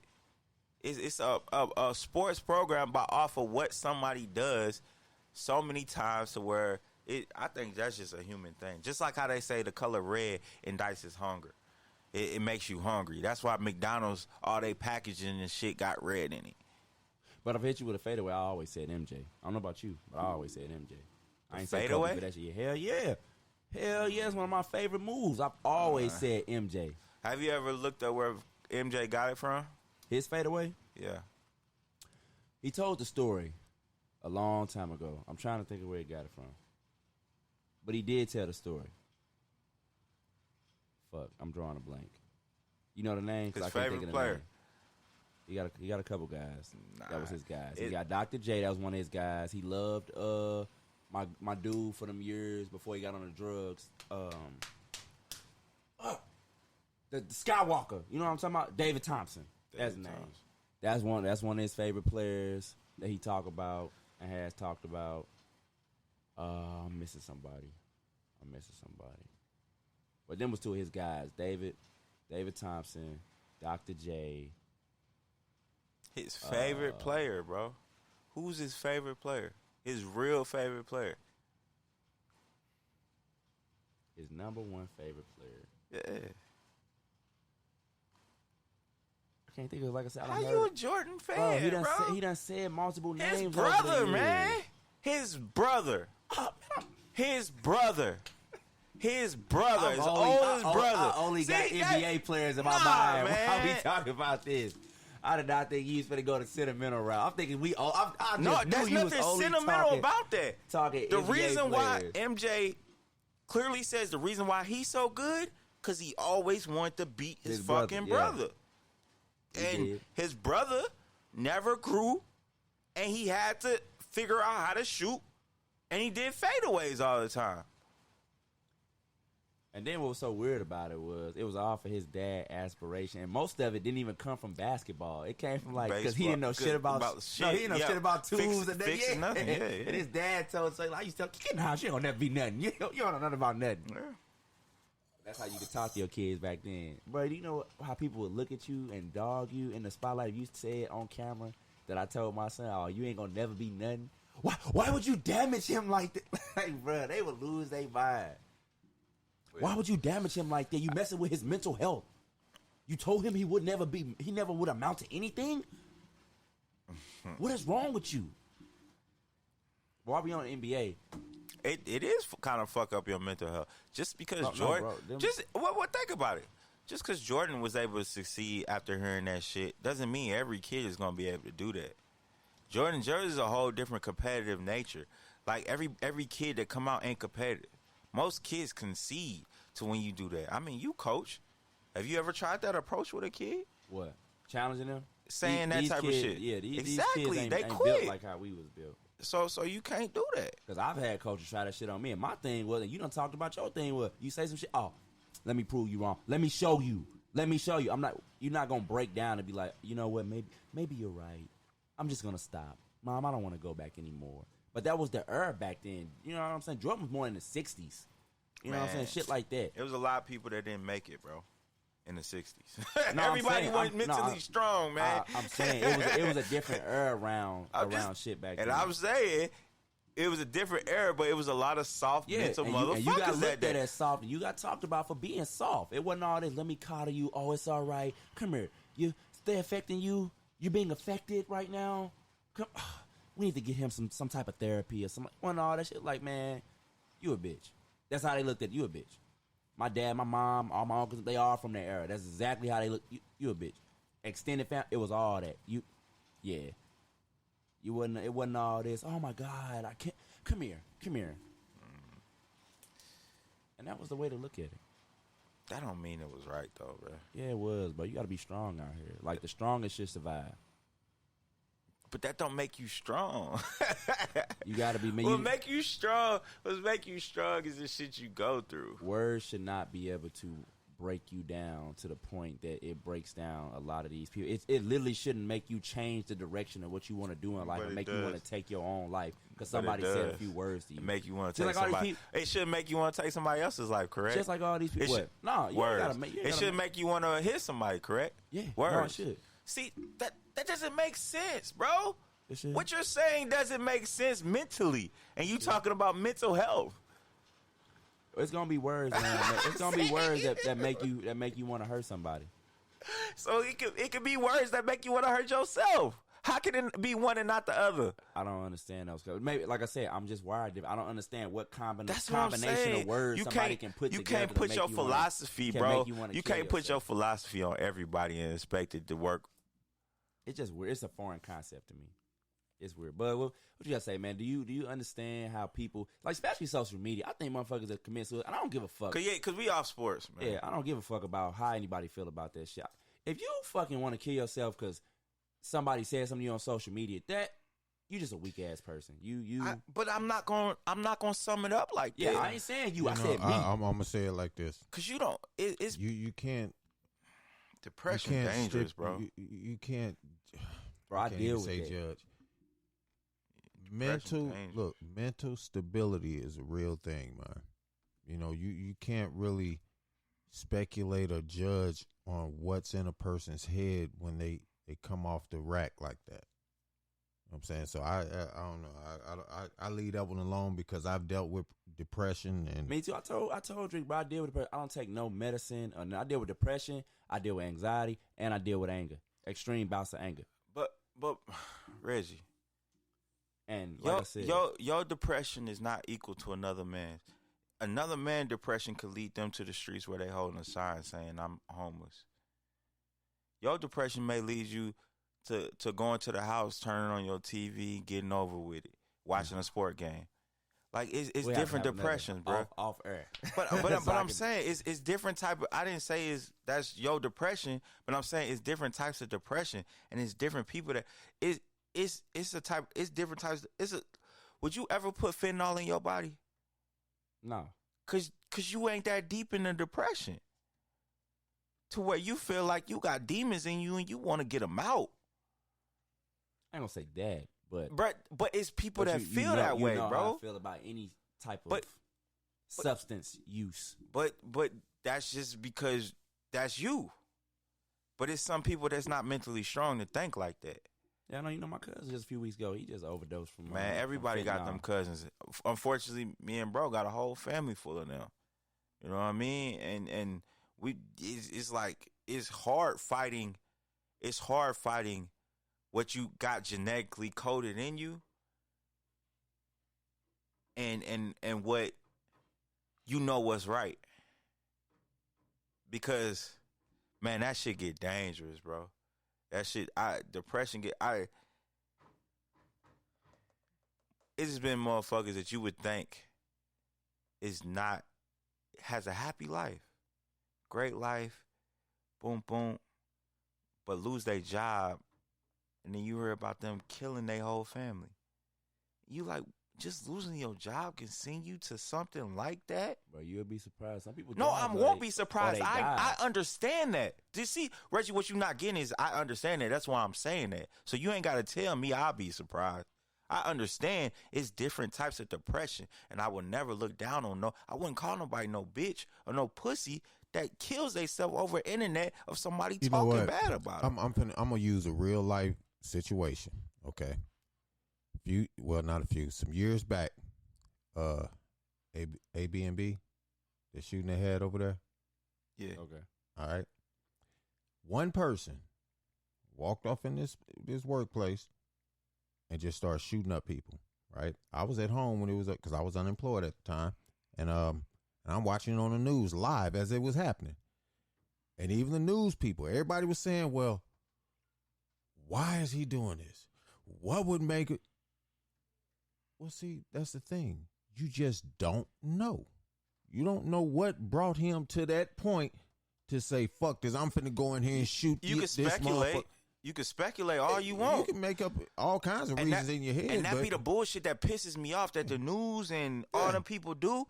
Be like, man, y'all don't know what made that man kill all this madman comes up in and shoots up the place. No, maybe they was cheating him out of his money for years. Maybe they skipped over him for promotion that he was supposed to get, 3 or 4 different times. Nobody knows, but they paint a picture of how they want that person to be viewed because he committed this crime. He shot up some people. Oh man, I gotta. So, Twitter is dangerous. I'm sorry to interrupt you like that, Bug, but this is on the same shit we kind of talking about now. All right, so okay, Dave Chappelle has a comedy special out. Love it. The Closer. The Closer. Bug, did you watch it? Love it. Nah, I recommend you watch I heard. Love it. I ain't got to. I recommend. No, I heard. I've already heard. Oh, you heard what it's discussion about on the radio. He talking about the LGBT community. All right. Yeah, but all right. they failed to tell about his friend who was part of the LGBT community that really supported him and spoke good things about him. They ain't talk about. Okay, so the person that's He talked about her in another. so the earlier person that's special. complaining, Daphne. the person that's complaining, Yep. David Jones. Mm-hmm. All right, he works with the some commission of black something. I know what you're talking about. The LBG community commission or whatever. No, I'm saying I think it's called the Black. I can go to his page real quick and I read the little article and shit. They want the shit pulled off of Netflix. They all type of shit. Netflix already shot that down. They said they not ain't doing pulling that shit. they ain't pulling shit. All right, Good for you, Netflix, for having some balls. so all right, so the guy, I got on Twitter. I went on my little rants, whatever, and I added him, David Jones. Okay, wait, hold on, let me go to it. Oh, you added him and said something to him? Yeah, I said something. All right, and then his buddy, he's part of the thing. So him and David replied back to me. This is crazy. All right, so I said, laughing my ass out loud. Laugh my ass out loud. What? Who the hell raised these soft ass people? Bernie Mac is turning over in his grave. Y'all sad. Nobody hates y'all. It's jokes. Laugh. Don't laugh. You'll live. And he said, K. It was being sarcastic, but he said K. But he was going back and forth with people all What day. are they talking about, man? So he said jokes about particular communities have the chance to increase or have the chance to increase or violence. This is why jokes about LGBTQ plus people, black people, women, people with disabilities, etc., are not funny. Many other people supporting these jokes will then pretend to care about our death. Save it. Who's trying to kill y'all? Because Dave Chappelle. Who's gonna care about their deaths, Bro. And again, like I spoke on earlier. Well, you know what? I'll leave it alone. Go ahead, man. Why do everybody think because they die, people is gonna care that normally wouldn't care? Man. I don't understand that. Long as your loved ones care, stop worrying about if everybody else gonna care. The world is about flipping the narrative to make it suit you. If you can't tell jokes about particular groups of people, then you can't tell no fucking jokes. Because once you said it about them, then why can you tell black jokes? Why can't you tell white jokes? Why can't you tell Asian jokes? You know what I'm saying? You might as well just shut all the comedy down. They little pussy asses just need to deal with it. Stop acting like some hoes all the time. You can't say that. Don't say that, man. Yeah, you're offending the street women. Do I remotely strike y'all as a person that gives any sort of a damn but about what anybody feel about what I got to say? You're offending the street walkers. I don't care. They offend me when they out there selling ass while I'm driving my kids from the fucking movie downtown. They don't sell ass. They sell a good time. Mm-hmm. In their defense, a good time can even be a conversation. Whatever you pay for. That's the good part of the time. Ain't that some of the shit they be saying, bro? Yeah. How many roses will you give me for this? You remember Bug. I know, Drake, you may know too, because we all of that age. They had a whole, what was it called? St. Louis, what was it? Backpage online, where they sold all that type of shit. I'm like, wow. It's still active, man. I thought they shut that down a few years back. I sure thought they shut that mug down. Man, a cat showed me that when I was a contractor, because he used to be a bodyguard for a chick that used to do that, and they used to rob motherfuckers. Set everything up, go to a little room. Well, not all the time they ain't rob people, They was pretty good one, but he used to make sure that nobody started tripping. They started tripping with her. She hit that wall. Like, hey, this motherfucker over here tripping. You know, man, that Dave Chappelle situation got me thinking. There is no more such thing as being political correct. Everybody's sensitive. Everybody's offended.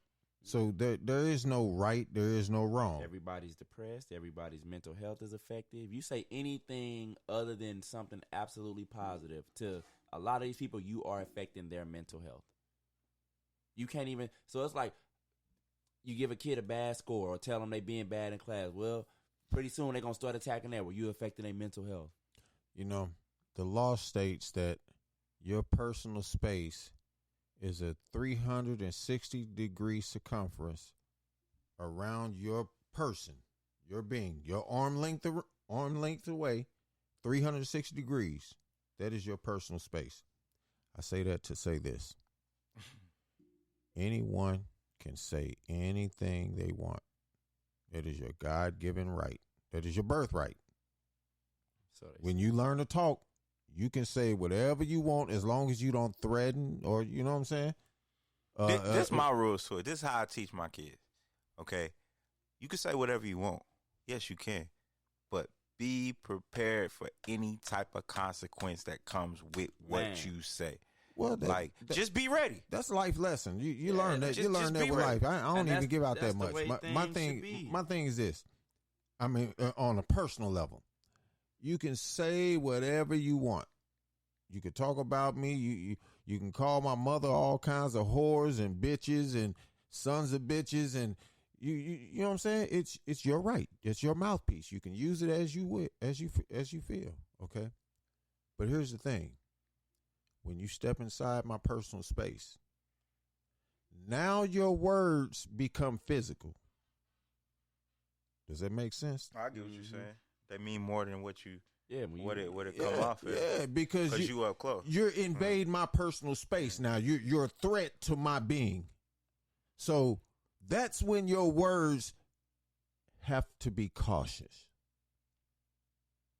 You know what I'm saying? Because I've taken anger management, so I know my triggers, and I'm pretty good at talking myself down. You know, I've got many years at this, so I've gotten pretty good. But in situations like that, I throw all that training out the window. I'm waiting on that trigger. I'm standing. I'm looking at you. I look like I'm very attentive into what you're saying, but in actuality, I'm waiting on that trigger. I'm looking forward to it. But that's just me. Yeah, man, we live in a different type of. We live in a different type of society. It's extremely soft. Like they've taken understanding and just turned it into something that's just ugly to me. You know, I'm gonna tell y'all something, man. I checked myself after the fact. I was in my own head and, saying to myself, I could have handled the situation a little bit better than I did. But anyway, this is what happened. I was on my lunch break and I go to my normal location. I go to the dollar store. I get my little needs out of there. But anyway, I pull into this parking space, but when I pull into the parking space, I backed into it. All right. Mm-hmm. And there was a car parked on the other side, so I'm backing in and there's a car behind me. And like I say, it's my lunch break, so I'm not taking my time. I kind of whip into the parking spot. And as I back it all the way in, the woman in the car not just honks her horn, but she gets on that motherfucker. Wham! So I'm looking at my rear view, and I see her mouth moving. I'm like, oh, this motherfucker got the right one today. Mm. So I didn't rush or nothing. I grabbed my things that I need, grabbed my mask, got out my car, locked my car, and instead of walking towards the store, I did an about face and walked straight to her vehicle. Her eyes got big than a motherfucker. People always do when they confront it. Yeah. So she cracked her window. I said, so you think I didn't see you sitting here behind me? Oh, well, I just wanted you. You ain't got to help me drive. I've been driving for a pretty long damn time. I don't need your help. And I walked off. But again, like I say, I thought about it later, and I could have handled it a little bit better. But again, people are too damn confrontational. They too damn sensitive.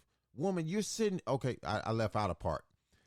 Her car was actually parked over that line. Mm-hmm. You know what I'm talking about? So she was actually in my parking spot. Mm-hmm. You know what I'm saying? But anyway, I could have handled it better. But then again, people are too confrontational. They take shit too personal. They feel like this is my space. Hey, you ain't supposed to be over here. Well, now you don't know how I'm going to react to what you're saying. I may be that nut to go ahead and just go upside your head. People always want to, they've taken this freedom of speech as freedom to disrespect. Oh, man. And they want to take it and they want to feel like they can say whatever they want to say. But they like, as long as I don't touch you, then that should be okay. And that goes to what little bro just said. You can say whatever you want to say, but you got to be prepared. Yeah. People don't believe it's nothing they should say.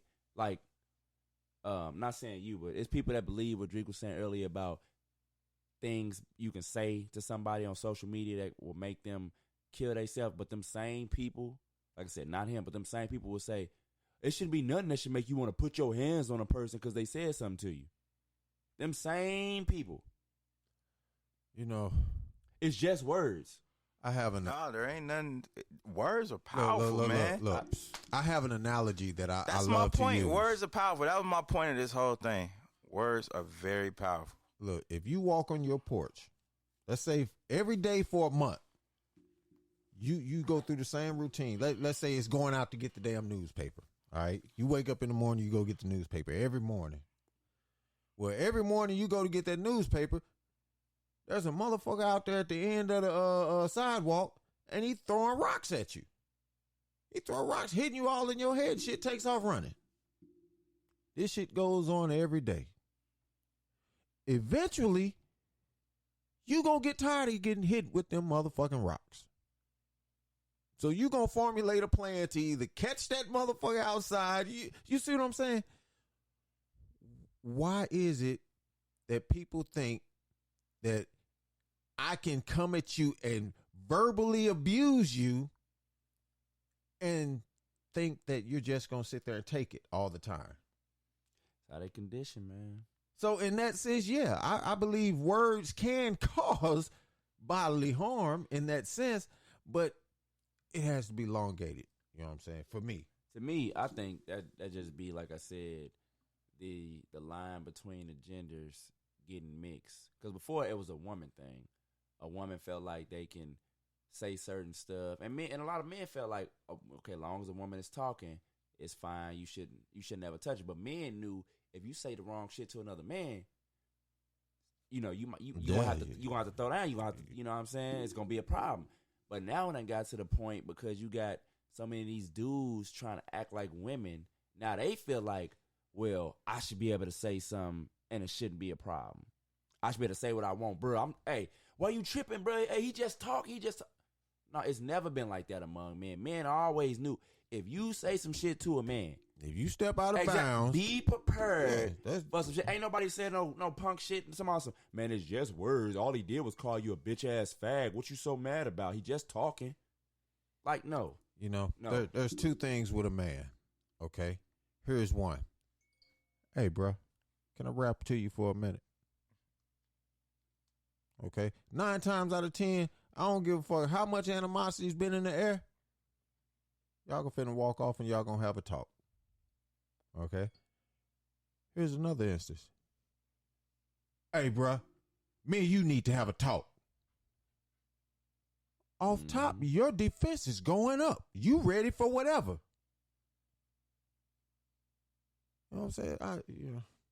The world is too damn simple, man. Motherfuckers make it hard. Oh, Jesus.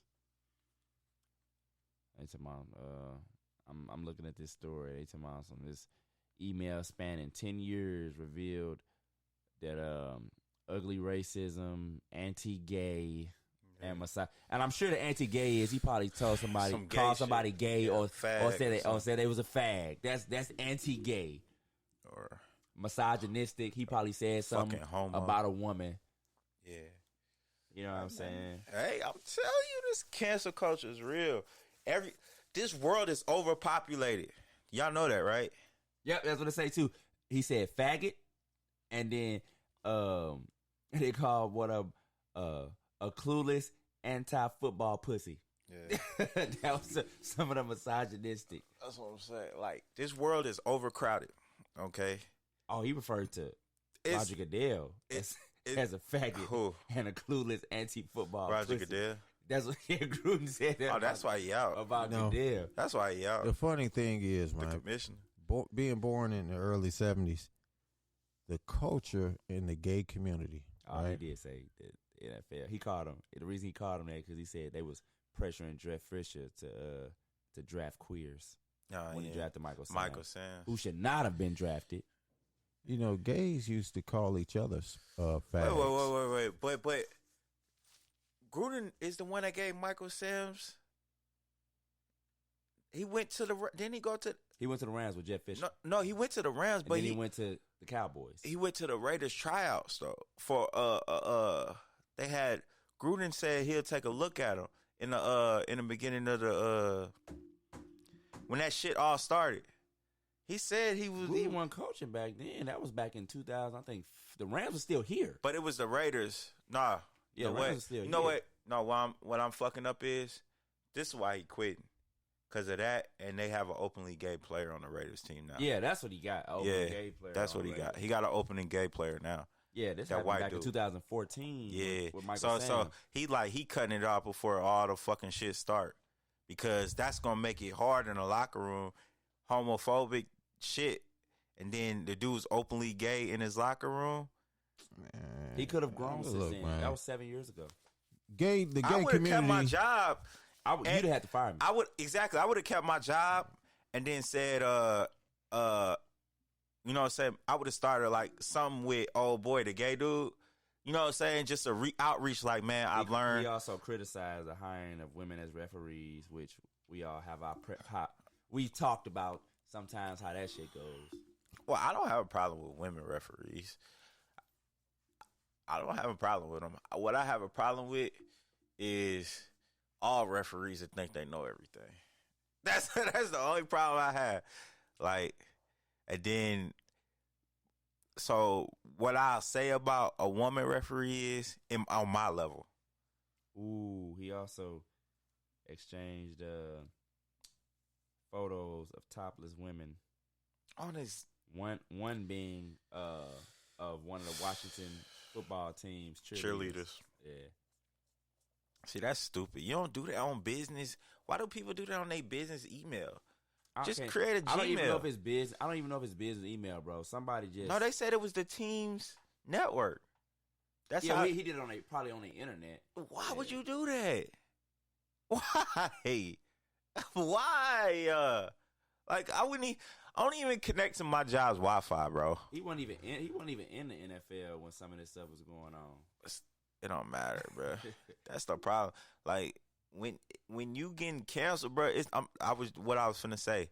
It's a lot of people on this earth, and it's a lot of people that want positions that certain people have, and it's a lot of people that do anything to get to that position. Who is doing all this snitching? I'm telling you, that's the month people need to start going against.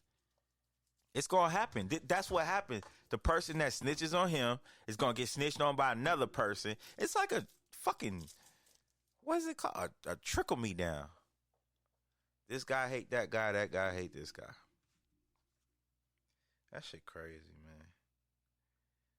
That shit straight crazy. All right, real quick back to the Dave Chappelle shit. Following Dave Chappelle responds to criticism following his Netflix comedy special after Netflix said they're keeping the show. He said, "If this is what being canceled is like, I love it." Yeah, I read. Dave Chappelle is an asshole, bro.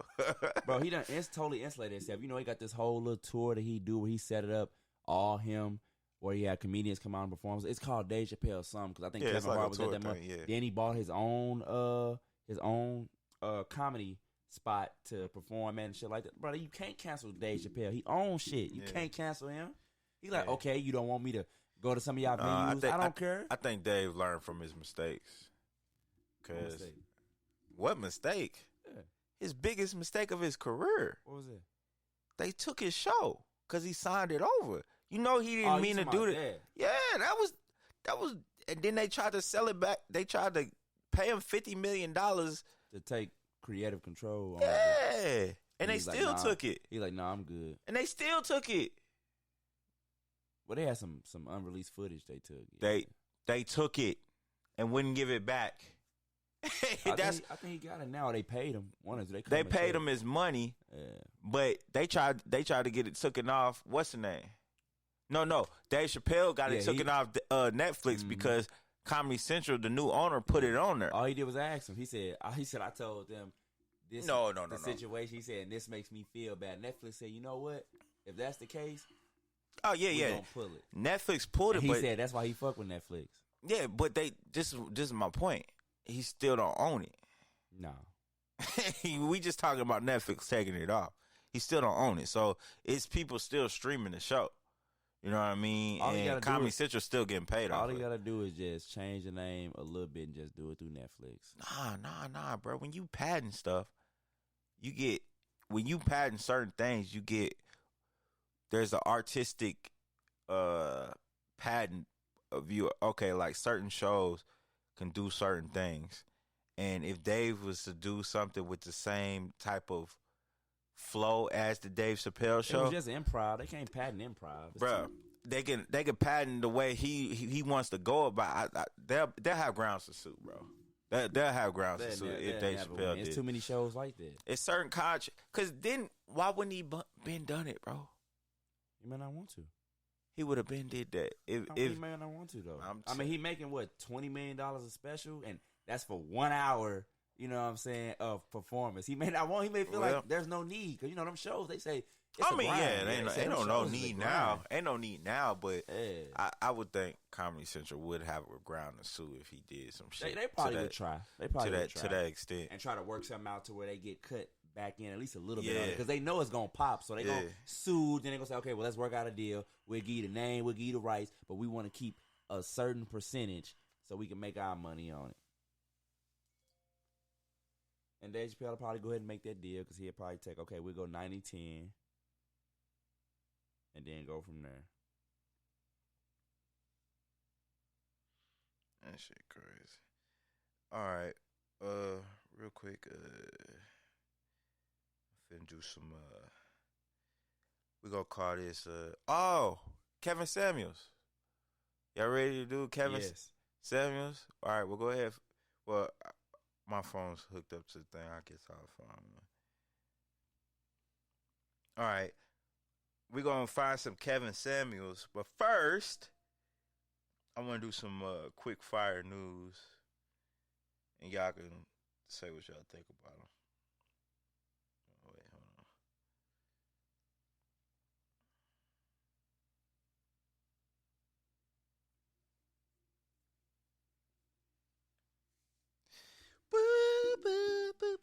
on. Man, you hear about them NBA players trying to defraud the league?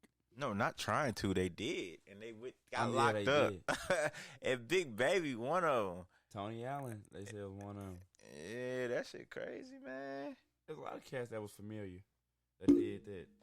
Between chiropractic visits, are you connected to? Are you Bluetooth connected to the thing? I'm not, but I probably can. No, you probably are because it won't let me connect. No, I don't say I am.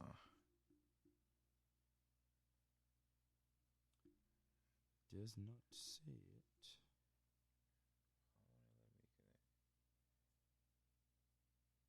Oh, it's my laptop's on it. Bug, man, you ready to comment on your guy? I ain't got nothing today, man. I'm cool. No, I'm saying, you ready to comment on this Kevin Samuels when he played? All right. While you queuing that up, man, it seems a lot of the Democrats are really down on Joe Biden. Man, everybody out on Joe Biden. Not too happy with him. And did you also hear, Dre, this affects us. This is grassroots. This is local. About the shortage that's coming of teachers and bus drivers in North County. What? This COVID shit. What? We're going to have a shortage of teachers and oh, yeah. Everybody quitting. Yeah. Nurses quitting. Teachers quitting. Like, I don't know what they finna do, bruh. Why are they making this shit mandatory? And people quitting because they like, you're not going to make something mandatory when you made me come in when there was no vaccine. Yeah, that's weird. You know what I'm saying? Now you saying, oh, I got to do it now. That's the only problem I'm confused about. Like, they're like, I'll do it when I get ready. You don't tell me. Like how could you be you're a nurse, you never had the vaccine, but hey, we need you to work. We need you to work. We need you to work. We need you to work. We need you to work. If you catch it, you got the immunity. You good. But now they got a vaccine. You can't work if you get a vaccine. I feel like if you've gotten COVID and gotten over it, you shouldn't have to take the vaccine, bro. Well, the vaccine only does what's catching and getting over COVID. So your body does a natural immunity for 6 months. 6 months after catching it. So yeah, you shouldn't have to take the vaccine. What y'all think about this? Kodak Black is under scrutiny for dancing inappropriately with his mama. What is inappropriate? I don't even like to assume no more in today's world. I'm finna show you. Because the way they label things be so weird. Look. Let me see.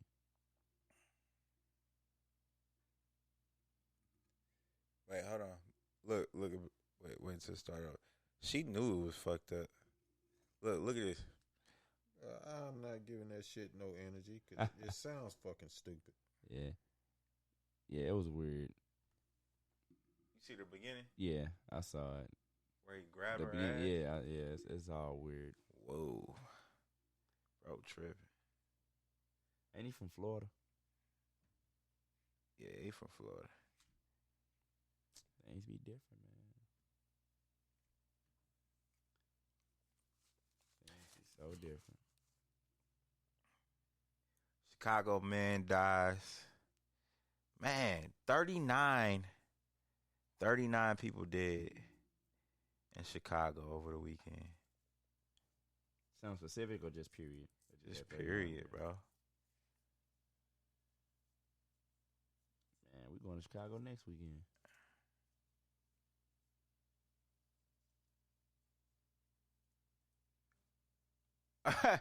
Now, this is funny. Okay, before I do the guess, NBA Jam creator. Y'all remember NBA Jam, the game? Mm-hmm. Loved it. NBA Jam creator admits he put a special code in the game that didn't allow Chicago Bulls to make a game-winning shot against Detroit Pistons. What? So no matter how many times you try, you're not going to make the game-winning shot against the Pistons. Oh, man. I don't think I've ever tried that because normally cats I play against never played with the Pistons. That's crazy. Because he was from Detroit. That's the dude who created the game. He's from Detroit. You can't be like that. Hey, you could do whatever the fuck you want. It's your game.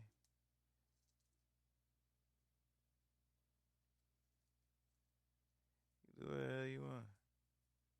Not cool. And I think one of these shows for sports, instead of doing current sports, I want to do Scottie Pippen's son dead at 33. Ooh, that's crazy. Yeah, I think I heard something about that. His oldest son. He dies at 33. Mm-hmm. Wasn't Scottie's number? Yeah, it was 33. Yep. Yo, that's scary, bro.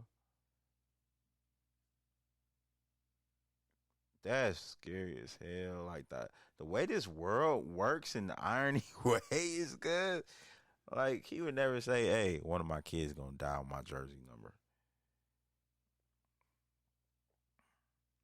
New documents claim Wuhan and U.S. scientists plan to make coronaviruses. Oh, jeez. Oh man, they getting more serious with that shit. All right, let's go to my man Kevin. Kevin, you done made a segment in our show, brother.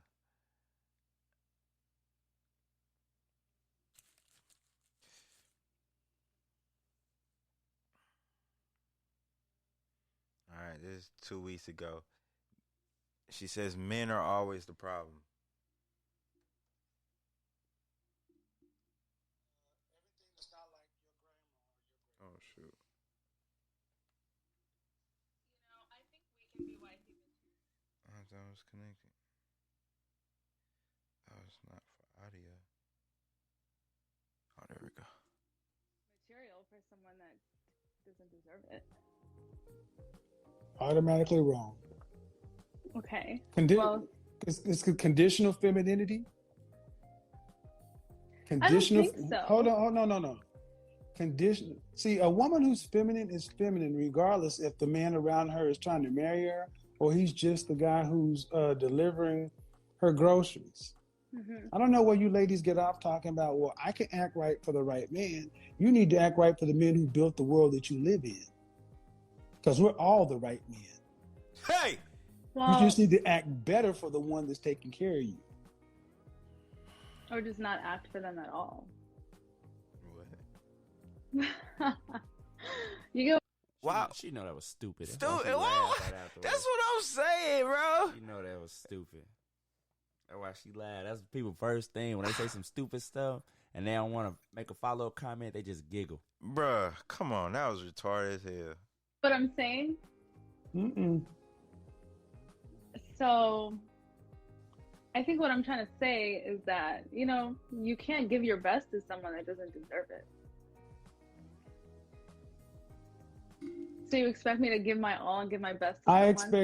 expect you to appreciate the men that built the world around you that allow you to be able to live in a first world country. The entitlement you guys have. Well, Like, what about hold the on, women? hold on, What hold about on, the hold on. women that Oh, built you that asked- though? What about the women? You know what I'm saying? Like the women. Look, I'm trying to help you. You're bitch. No, about I know. the women haven't built shit. Name me 5 great female inventors. I'll give you one. Okay. Madame Curie. Go. What I'm trying to say Women is don't that build nothing. women built, they delivered us. They built life. What A about dog can shit out mutts. Giving birth does not make a you special. female dog, though? It doesn't A make you female special. dog. A bitch. Wow. I see that. I don't. What did it say? What do y'all think about that? What part? What he said about women ain't built shit, or Women ain't built shit, and having birth don't make you special. Well, it makes you distinct when you that you can give birth. That's what's starting this whole little issue with Chappelle and J.K. Rowling now, because they said gender is a fact, and you're not a woman if you do not or have never. Whoa. Okay. What I'm saying is, yeah, it distincts from a man and a woman. That's obvious. What I'm saying is, does it make you special? Because you can do it. And does it make you special because you can give birth? What Bug? What you think? among human beings, I wouldn't say so, because it take both parties. For that question, because the answer is yes. Well, say it in the mic. The answer is yes. There's no logical question. The answer is yes. So you think yes? What do you say? Does it make you special because you give birth? See, I don't know. I don't want to say special, because then it mean like that makes you better than the other. That's what I'm saying. No, it doesn't. Then thank you. I don't think it does. yeah, it doesn't. I don't think it does, because each sex has a job. Yes. Not one job is better than the other. Okay. If I was born a woman, I accept my job and what I'm supposed to do. I'm supposed to procreate with the baby inside of me. He has the sperm in his nuts, and I need that to procreate, to create a life. And my job is to bear the child and hold it. His job is to provide for this child. And that's the thing. Women don't create life; they bear life. It's a difference. Yeah. That's why I said You know bear. what I'm I saying? didn't say create. That's what I'm saying. But Because as they always say, women create life. They're not a plant. They're not a plant. They don't just. I'm gonna have a baby. Even if it's a plant needs pollen. Mm-hmm. You have to pollinate a plant. That's why certain weed doesn't grow in certain strands, because you got to pollinate it to make it that strand. You got to actually take the sperm of another plant. Seed is gonna always matter. And add it to the female plant to create that. Okay, so that you need that. You need the man. Okay, now are you doing a special deed? Yes, because you're having to go through the labor process. The you know what I mean? Creating life, yeah, it's special, but it's special for both people, though. Both, exactly. That's what I think. But I commend the woman for going through that process. You know what I mean? What you're doing is it's a great thing. Yeah, it's a great thing. Now, the way he's coming across it is kind of disrespectful. Like, well, he's saying it because he understands that chick has it programmed in her mind that certain men just ain't shit. Like, that's what she basically want to say. That's what every woman feel, and that's why he attacked him like that. No, Doesn't make. See, that's the thing. The ability to give birth doesn't make you special. It just means your womb works. That's kind of but I mean, it's not easy. Well, I don't even think I can. Why the fuck do y'all? Why do women often talk about it's not easy? That's this is the whole thing. This is this modern feminist bullshit. Y'all expect men to go out and conquer the world, and then you want to. Well, I'll decide to be nice to this man. I'll decide. No, I never said be nice or not. Look, I mean, obviously you should be nice to all people. No, you said I should give my best to all men. Then guess what? That's cool. So if you getting run up, done up out on a bus, on the subway somewhere, then all the men should just say nothing because they're not yours, right? That's kind of what he loves saying that. Mm-hmm. But that is true. I mean, he keep making that point. Like, if you don't think men are special, you don't think they worth this and this and that, when you need help, don't look for them to help you. Yeah. be No, no, cordial no, and no, say hello no, and no, treat no, people no, like no. human beings. But treating people like human beings. Do you say that most women today treat men with respect, like human beings? I would say so. Yeah, I think actually Really? it's the opposite. To me, Really? it seems How long have you been watching my program? like today, tonight. Period. How long? How long have you watched my platform? Not very much. I don't go on social media like that. Well, To be honest. then I'm gonna tell you right now, you can't be more wrong. I got an entire show of women. Go back and watch a broadcast about women complaining about even just smiling at men. Okay, well, I can't speak on behalf of those people. Well, that's You the are, world. though. You are, Yeah. though. Did she just Well, say what that? I'm trying to say is that in our current time, I think men are more of the problem. Of course, most feminists do. What's the problem with men? In our modern society, You mean the world? Yeah. What else world are you gonna talk I about? think that they personally lack respect for women. And why should you be respected? Why we should be respected? I think that Yes. we put up with more than we should. No. Why should women? And be we should be Hold valued. on. We're not as Hold on. valued. Stop. Oh. Why should Oh my you God, be I feel like all respected? these people about to come for me right now. No, don't worry about all these people. You're talking to me. Why should you be respected and why should you be valued? Me personally, or are you asking me to speak on behalf of women? Well, you said you don't think men respect women and women should be respected and valued. Because I mean, if you look at the dating culture, first of all, the way that the dating culture is This now, is too easy. men are less likely to commit to a woman. They believe. And why do you in think that is? Why do you with- think that? Why do you think that is? Maybe social media plays a factor in No. people having. Chivalry is dead because women killed it. How? Like it or not, here's the thing. You need to actually tune into the world and get out of your bubble. Because I'm like not it or in a not, bubble. yeah, you are, because I guarantee you, go into the comment section, you'll even have the women telling you, don't you? I don't live in a bubble. Did women kill chivalry? Yep. Why? Why you say that? What they even The men that used to talking to provide, Mike now? Talking to Mike now. the men that used to provide chivalry were not appreciated, and it was too many women. They look for that exciting, that aspect that they typically find in thugs. And all women, they like, well, we all have our phase. We want the bad boy. We want the this and this guy. And every woman, I don't care how old they are, they can give you a small group. How many of men. times? Okay, you dated. Mm-hmm. How many times have you heard "you too nice"? That I'm too nice? Yeah. I think I heard that one time. Buck, how many times have you heard "you too nice"? Don't know. Don't look to be called nice. I was very young. I couldn't tell you, bro. And you know why she said that? Because she was like, I like to fight with the guys, and you don't like to fight. Because I tell her like, don't hit me. I don't play like that. Don't hit me. Man, And she hit me, and I let her. I'm like, don't hit me. I'm not gonna hit you back, but don't hit me. She's like, oh, you too nice. I've heard it a lot of times. Saying, man, why you so nice? This word. Somebody called you nice? Yeah, bro. Oh, this man. word. Like, what you mean this word? I was trying to get the pussy, you know what I'm saying? I was trying I was trying to hit or whatever. But, you know what I'm saying? But it's just, I mean, it's a form of chivalry, because that's you, a man, a man will open the door for an older lady out of respect. But a man, it's sad, but a man would go miles for a woman they find attractive. Right or wrong?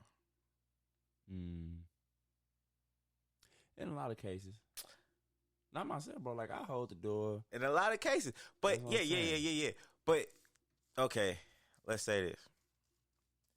You'll open it's men. Not saying me. Not saying me. But it's me. I've literally seen it. At a bar.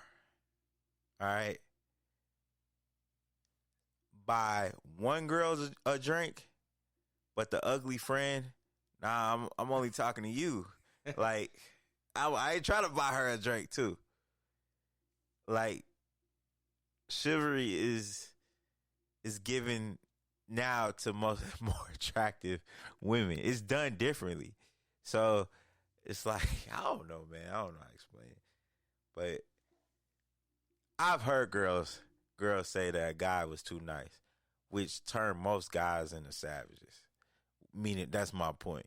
You know what I mean? Like, you keep saying dudes is too nice, but now when they act a whole different totally way, expecting, okay, this is what old girl like, shit. And then he produces some pussy off of that attitude way. he keeping it for life. Like, when you, man, if I find a way to the treasure, why would I go around in a circle a whole different way? I'm going in the same exact path I took to get to that motherfucker. To get it again, right? Mm-hmm. Fuck, I'm going to take another obstacle for her. Like, shit. Oh, girl said I was too nice. That was an obstacle. I acted an asshole with this one. I got it. Shit, that's how I'm acting forever. That's what happens. Then you get that asshole birth another asshole, and then the asshole just keep coming out. Anyway, let me go back to what Kev was saying. Hey, dude, funny, bro. What the hell you talking about? I mean, if they want to come up here and speak. No, you don't invite people to my platform. Okay, I'm sorry about that. Oh my God. You may I'm be just cute saying, to other people. I'm You're just not another trying to female. be. I'm not trying to represent every woman. Yeah. On Well, this but then earth. you're talking about women should Wait, get. my nigga say, he say you may be cute to other people, but you regular woman to me. That let me know that bro, Kevin, you think she cute. You know what I mean? Like, somebody could break down his mental too. Like, he acting like he untouchable right now. Respect. Check him out. What he say? And you know, people having Chivalry's dead because women killed it. How? Like it or not, here's the thing. You need to actually tune into the world and get out of your bubble. Because I'm like it not or in a not, bubble. From yeah, you are, because West Africa. guarantee you, go into the comment section, you'll even have the women telling you what the hell you're talking about. Not I mean, The if they re- want the to re- come the up here reason and that speak. no, you don't invite people to my platform. Okay, I'm sorry about that. You may I'm be just cute to saying- other people. I'm You're just not another trying to female. be. I'm not She trying to look represent Ethiopian. every woman on. Well, this but the thing is, earth. you're talking about women should get respect. No, if you're going to say women should get respect, then you should submit to all men. I don't think I should submit to all men. Well, and then a woman should not get respect and value. You're just another person. You earn. First of all, I think all humans should be. Well, valued that's and nice. That's a respected. nice He utopian can concept. call me up there for that. You can go on with that shit. Okay. But the bottom I line submit to today, all men. the reason the Women should dating submit market to is the their way it is Mm-hmm. today is because women have abused the free market system. You don't see your grandmother, your great grandmother's generation didn't have the problems modern women have. You're the most educated, the freest, the most liberated group of women that ever lived, and you're the most unhappy at all. Why? Because one, nuclear rejections, so entitled. The only in way he's gonna college stay today, successful the doing average this man sitting in is college staying with a woman single. knows that woman 'Cause I don't wants a think he's man married, making is 6 he? figures.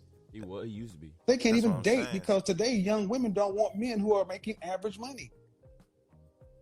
When's the last time you dated a man making less than $50,000? You know, I don't really ask people how much money they make. Mm-hmm. You know who can get? You know why? You know why you don't have to? Because they got enough. Yeah. But that's also because, I mean, now we live in a time where you kind of need to have more to live a certain type of life, Guys, right? Like you can't make this 50,000 shit now is different than obviously what 50,000 You can't make this back shit up. then. No, what you need is 2 incomes. Mm-hmm. See, black people have never had a lot of money, but the fact that I just asked you a question and you answered it the way you did shows that you don't know what the hell's going on. Mm-hmm. You don't have to ask the guy the kind of money he has because the men you typically date are older and have money. Yeah. But I think, I mean, in general, But my point is, men your age wouldn't have stand a chance with you because most don't have money. Thank you. Right. But I I mean, to each their own. Everyone is different. I think No, you're not. that Each is everybody's different. We're more alike than anything else. And the bottom line is this: would you like to be married one day? yes, Okay. Are you going to be submissive and obedient to your husband? And there she goes. You can't make this shit up, people. She just left. You can't make it up. She quit. Soon What as he you just asked saw her that, she was left.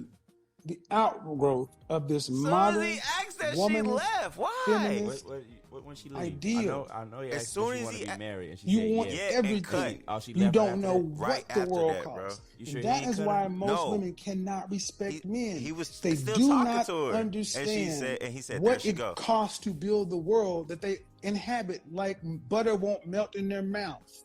When he was asking the second question. Modern men have made the world too easy for modern women to where you don't have any appreciation for the infrastructure and things that are around. So you think, well, I shouldn't have to be nice to every man.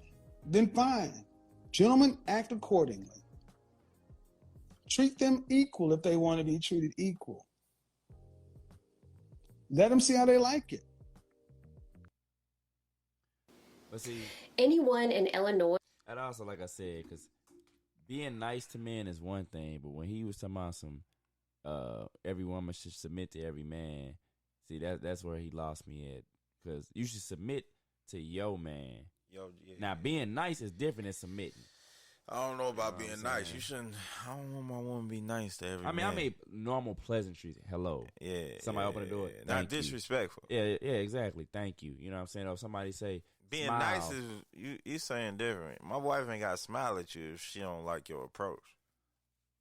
Well, I think he was aiming at that old girl that was like, when somebody was like, why don't you smile? Cause smile. cause if I don't like your approach, don't come to me mad at my wife because she didn't smile with you. See, like, Well, he gonna come to you because he like, hey, you gonna have to deal with shit yourself. If some shit go down, you ain't gonna be looking for nobody to come help you. You like, I'm gonna have to figure this shit out on my own. That's what he getting at. For a dependent, because he look at them as a dependent gender. So he's saying for a dependent gender, y'all motherfuckers got a real weird way of treating the people that you depend on. Well, I don't depend on me. I make my own money. Okay, what about in situations where money can't help you? If somebody, like he said, if somebody come in there and attack you, money can't help well, you. I wasn't talking about that. No, I'm just saying that's what he be on. Yeah. That's why he be like, you know what I'm saying? Keep being assholes. I mean, but that's probably one of the only points I really like about it. Shit, because that is a good point. When women say niggas ain't shit and they don't need them and all that shit. But then at the same time, be screaming why y'all ain't protecting us. Yeah. How are you? I am well. How old are you? 33. All right. What's the issue with this ranking thing? Why is it such That's a my problem? age. Let me hear what this dumb I girl think talking before about. it was a problem because we didn't think about how men were ranking, how we were making men. Most women don't rank men compared to looks, but when you said that we go off their finances and they go off our looks, that makes sense. You said that women don't rank. You don't rank each other according to looks. Meaning we don't really, a woman will date a man who doesn't look like how you're giving us a scale as far as the no kids. Yeah. But women do recognize looks in other women. Oh yeah, for sure. But I'm just saying, most, as you can see, women will date a man with nice finances, even if they're older, 20 years older, as long as they have money. Yeah, because you ugly, but you ain't ugly because you got money. Right. But that doesn't mean, and I think that's why people were getting offended, because they were like, well, but that doesn't mean that's how a man is ranking us. So if a man is ranking, what that's called is attraction symmetry. Mm-hmm. Women think that the things they find attractive in a man are the things that men find attractive in a woman, and that's not close to being the case. So I think that's where the people were getting off on the whole ranking thing. You guys don't rank us the same as how we might rank a man, because as you can see, with 20 kids, and That's a good example. Oh, I mean, that's a good thing. Okay, so why women think that men want the same thing that they want?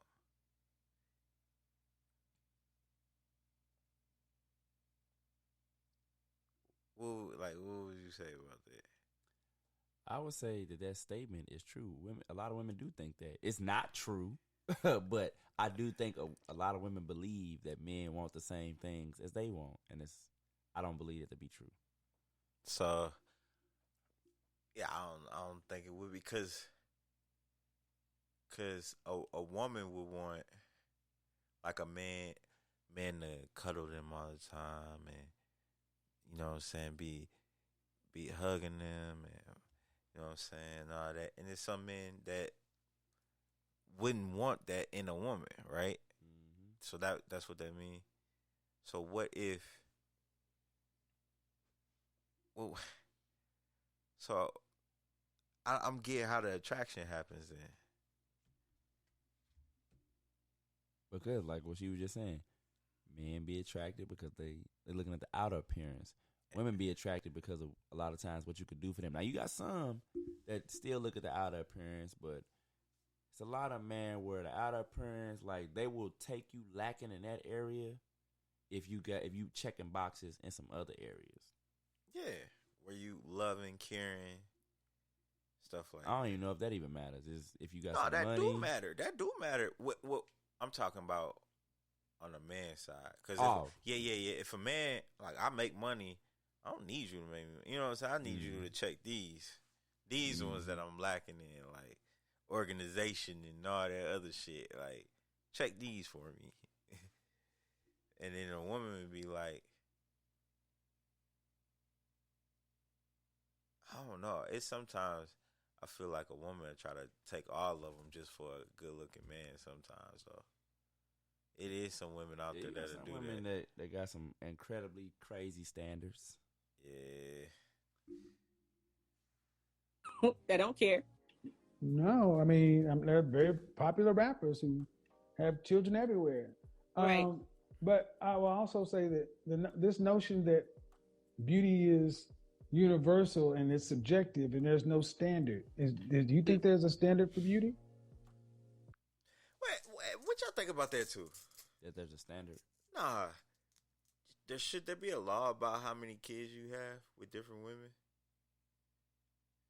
You know, I've gone back and forth with it because sometimes I do for population control because shit getting out of hand, especially with the amount of people that's requiring the government, which is in turn requiring the people because the government has no real money.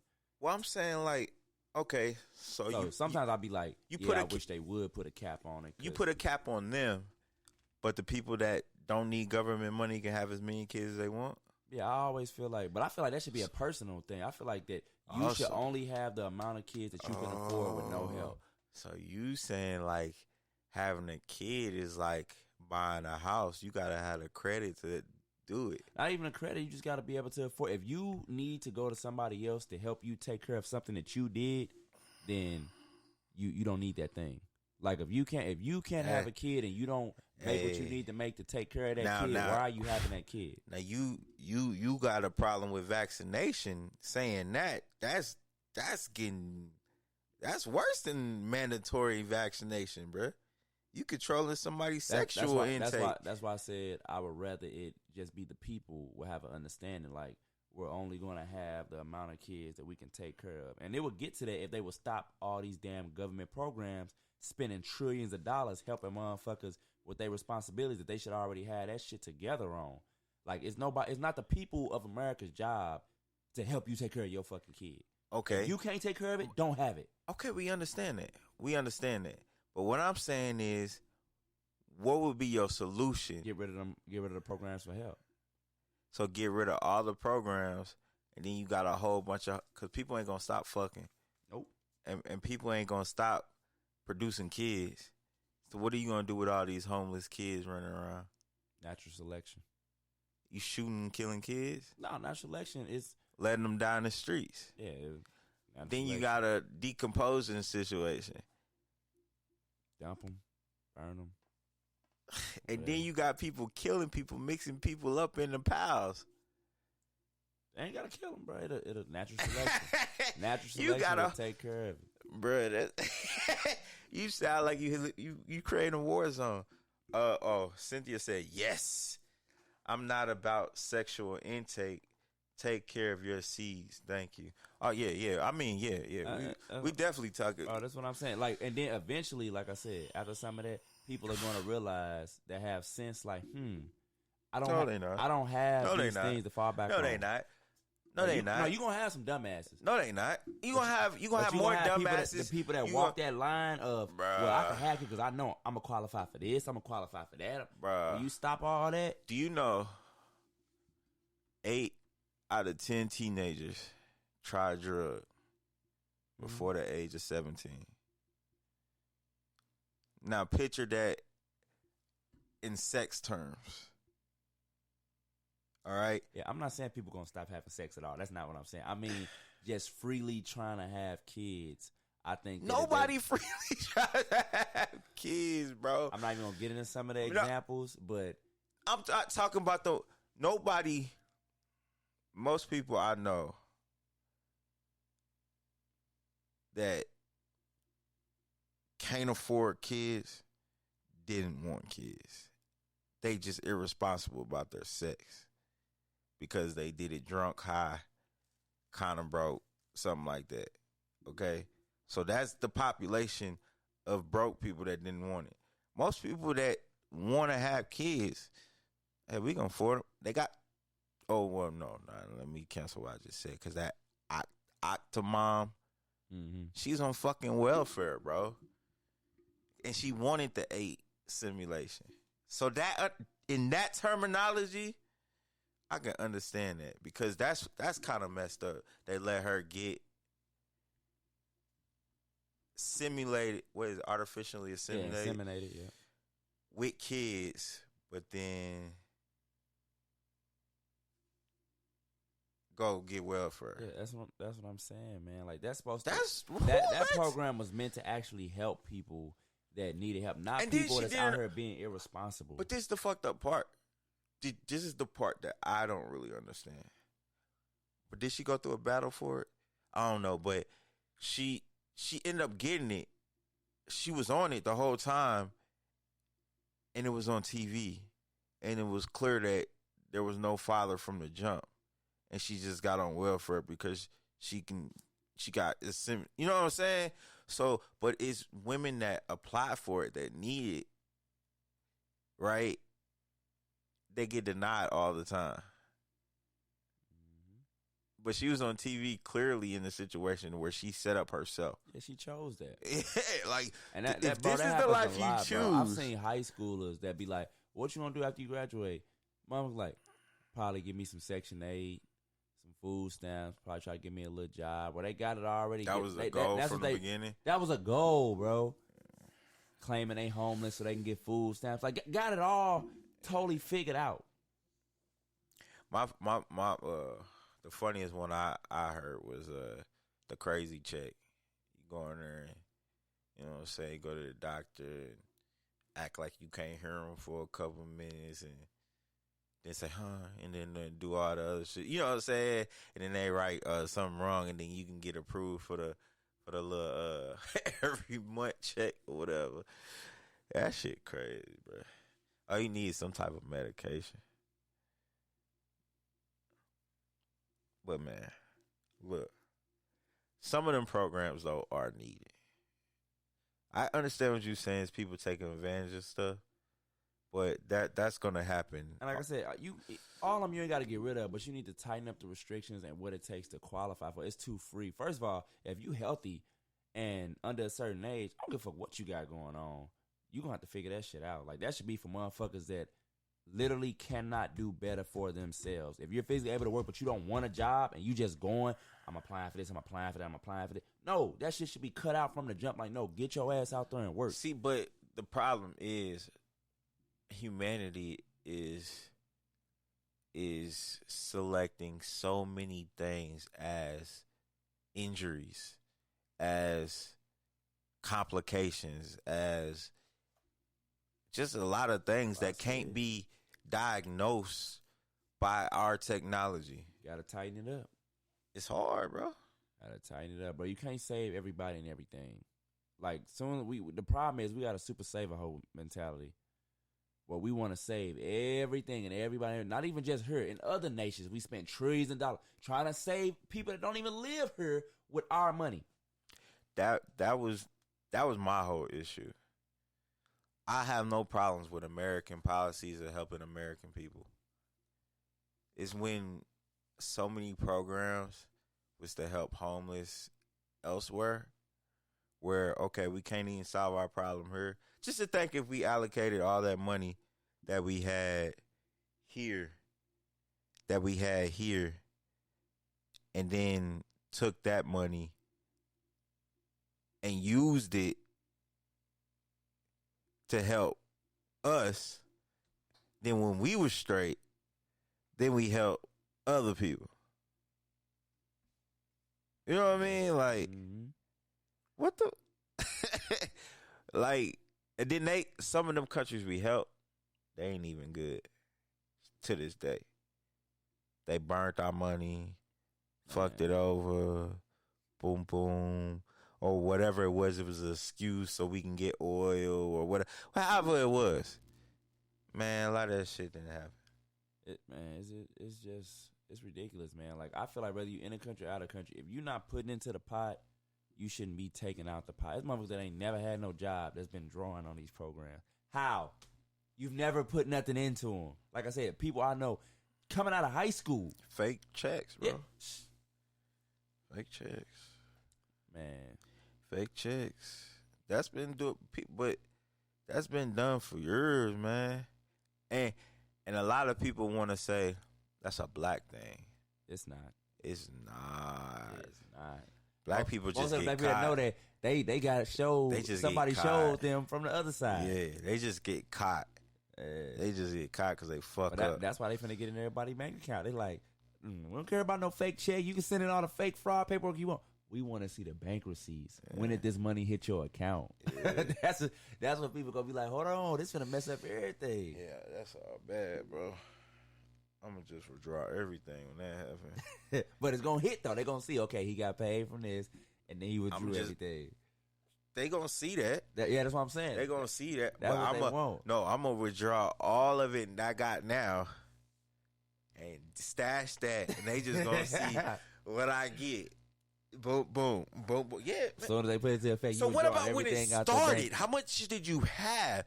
Doesn't matter. Doesn't matter. I had nothing. Doesn't matter. I had nothing. What I had on this date when y'all started it was nothing. That's when it was. But this is for the Jeff Bezoses and all them where they putting down, they making $100,000 a year, but then they worth fucking $150 billion and shit like that. This is for them. Trump said he made like 3,000 or something a couple years ago, bro. Bruh. That's why I said I pay my taxes. Yeah, but you're not reporting the numbers right. You might pay on the numbers you report, but you're not reporting the numbers right. Man, he white feels lying like a motherfucker, man. All right, let's go back into the Kevin thing real quick. For sure. I think there's I'm in the beauty industry, so I do definitely think there's a standard for beauty. When I don't know, I guess because I like Sweetie, and of course I feel like also women rank women differently. So we're not men, so of course I'm a rank. I think Sweetie's very pretty, but like how you gave her a 6, but you're a man, so you know what a man would look for. I'm a woman. An adjustable 6. I gave her cute to pretty. Right. But my question is, where would Sweetie be on? First of all, she came on here trying to defend motherfuckers. Always. If somebody is 6, you was 6 to me. Like, you can't get mad at that. Like, every chick would put on a little bit of makeup and some eyelashes, think she's a 10. And she supposed to be getting a 10 type response. dude. Oh my God. Continuum of other women. Mm-hmm. So the most beautiful women, so women who are 8s, 9s, and 10s. Mm-hmm.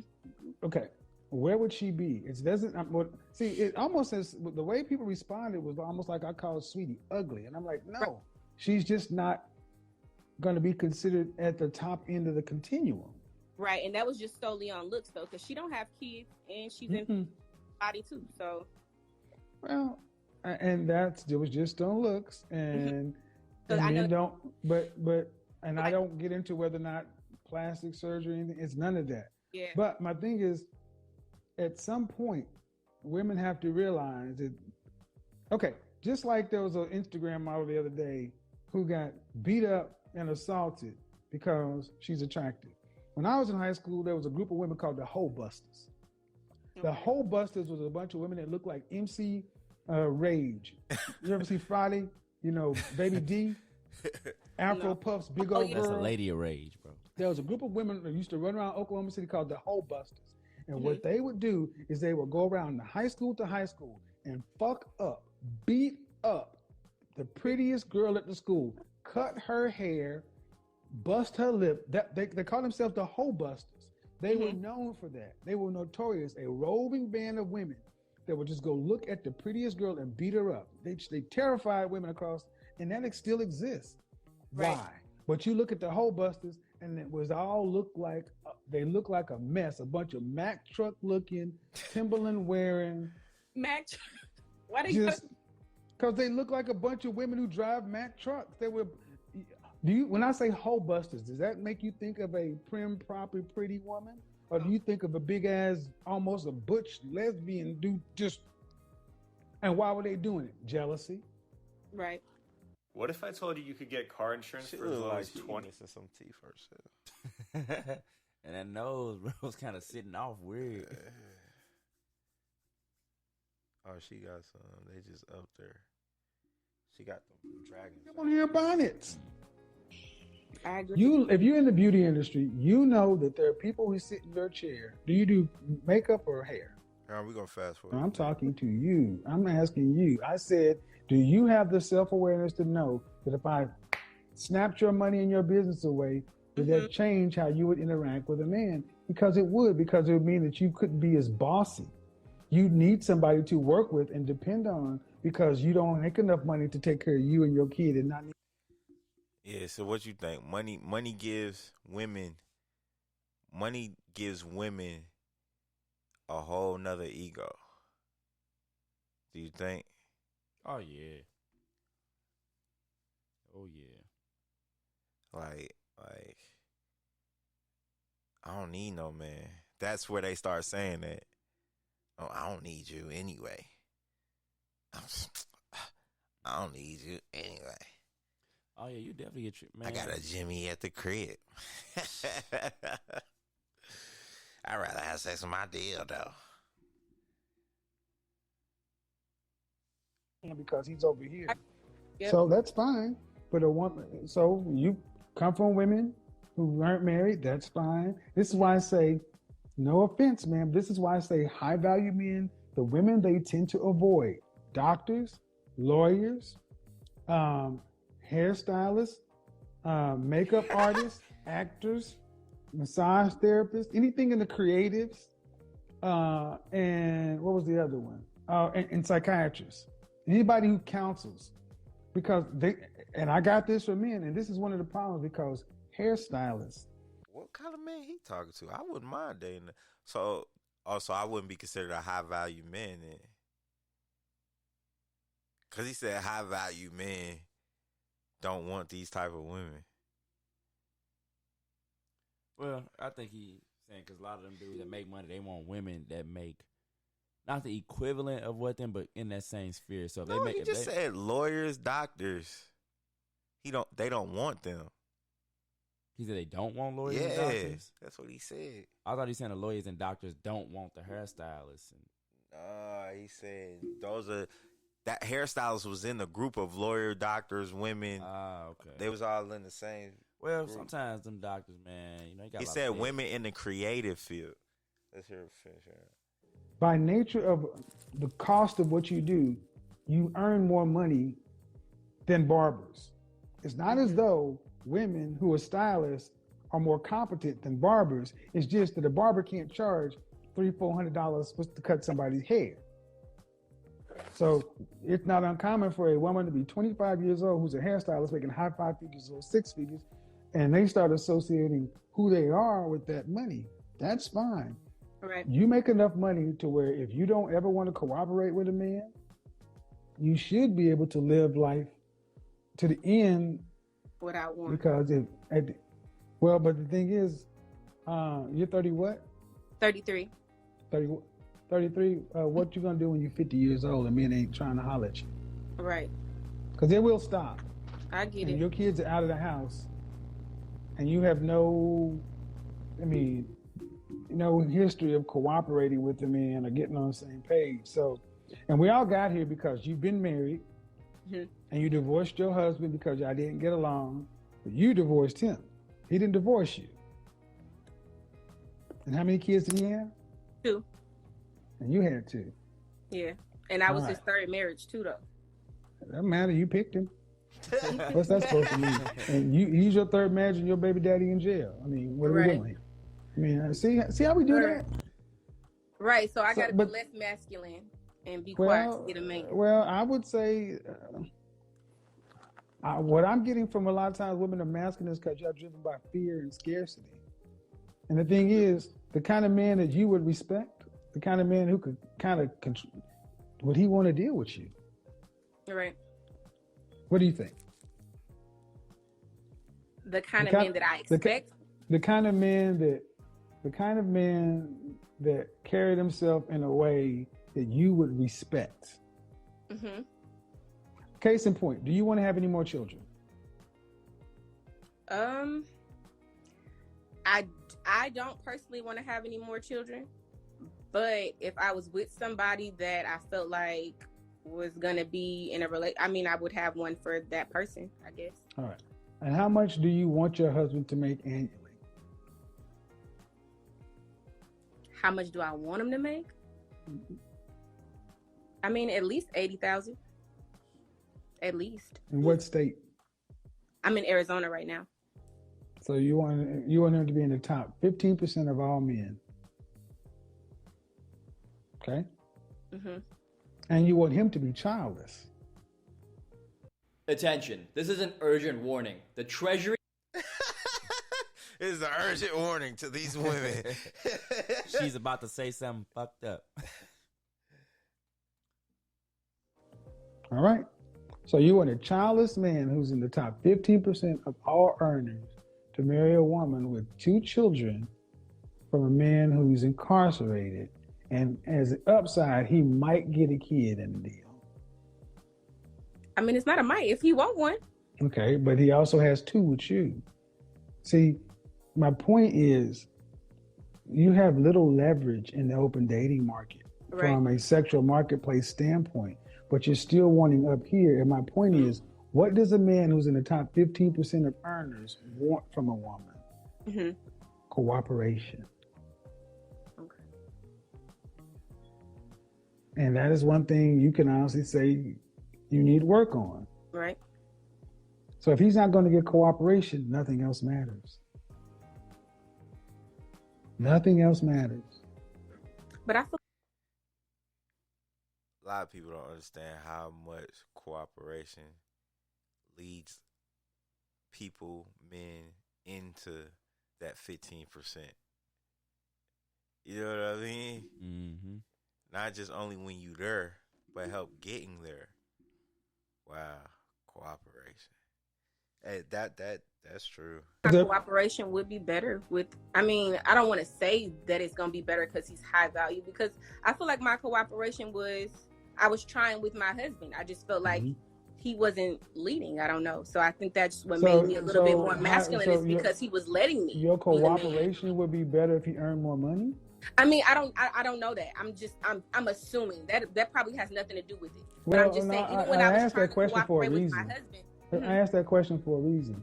The video that brought me into most people's living room was average at best. And that was her thinking too.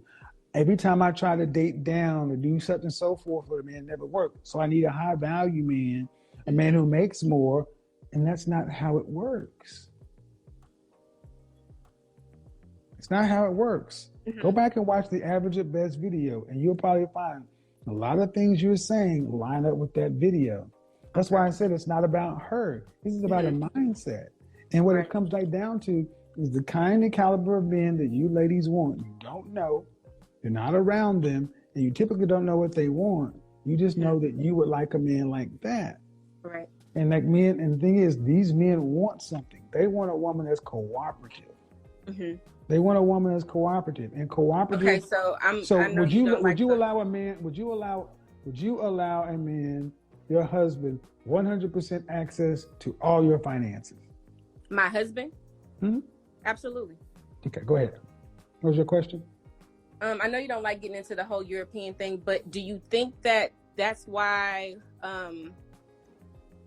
those marriages are better is because white women might be more cooperative, like more? Is that no? I think it has nothing to do with being white. I mean, Hispanic women are more cooperative. Asian women are more cooperative. It's their culture. It's their culture, but then they also, I feel like they're in the top percentages of earnings too, though, right? That has nothing to do with nope. No. Prior to 1965, Well, I'm just asking. I don't know. That's prior to why I said. prior to 1965, at the height of Jim Crow segregation and racism in this country, black people were married at a rate of 80%. When we were at the financial bottom, we have a track record of being the most married people and the brokest, most oppressed people. Wow. The problem is, Wow. That's true. So marriage don't make you money, huh? Mm-mm. Wow. We were the most married, but still the brokest. That's deep. women feel like you're in charge of black men. Mm-hmm. You don't. But you need to back then, men were more in charge. They were more leaders, whether no, they were no, or not. You don't think so? no, Prior to Jim no, Crow, those men were being, no. Well, it was not. Women didn't have to be masculine back then. Absolutely No? not. No, stop. Put your dick up. This is your mom and them coming out. And don't tell me what they were. You're 33 years old and you haven't done your work. You telling me what? What are you telling me? No, so I'm saying you don't think men were more masculine back then than they are now? Men in general, men worldwide were more masculine because we didn't have feminism. But see, the problem is black women, your mother's generation and your grandmother's generation, they really failed you guys because they told you didn't need a man. So you can't. Right. Who raised these feminine, weak black men that you have a problem with? Who raised them? Who raised them? 80% of black children are born out of wedlock. Who raised them? Mm-hmm. Who? We did. Who's we? My mom or whoever my grandparents did. Black who? Women. Thank you. That's who raised them. You raised the very men you have a problem with. Black men are 51% childless, 64% in the middle class. And the problem keeps being there. Well, the black men back there were stronger. No, black women, back then we had more of the law on our side. And we actually had more of a community. What happened, if you want the truth, was when the Great Society came in and black women were given a choice between government assistance and your men, black women chose government assistance. As black male unemployment went down, black female welfare enrollment went up. The government did not understand because they said this doesn't happen everywhere else. When male employment goes down, welfare goes down. But in the black community, when black male unemployment went down, black female welfare went up. So that meant black women were choosing welfare over their men. Black men were employed, able, but they were still choosing meager benefits over a man because at the end of the day, far too many black women don't want to be told what to do.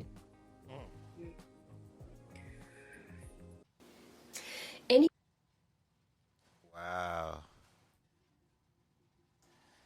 All right. We're going to stop it at there. At far too many black women don't want to be told what to do. Oh, my God. He said some little gems in there. A lot of it I didn't agree with. No, other way. A lot of it I agree with. Some of it I didn't agree with it. But, wow, that last point was kind of on point. Because that's crazy. He said, well, y'all heard what he said. Men were raised by the same women. Now, oh, man. Wow, that's deep. Because it is some punk-ass niggas raised out here by women. That is true. God. And she was looking like my mama. She must got a brother.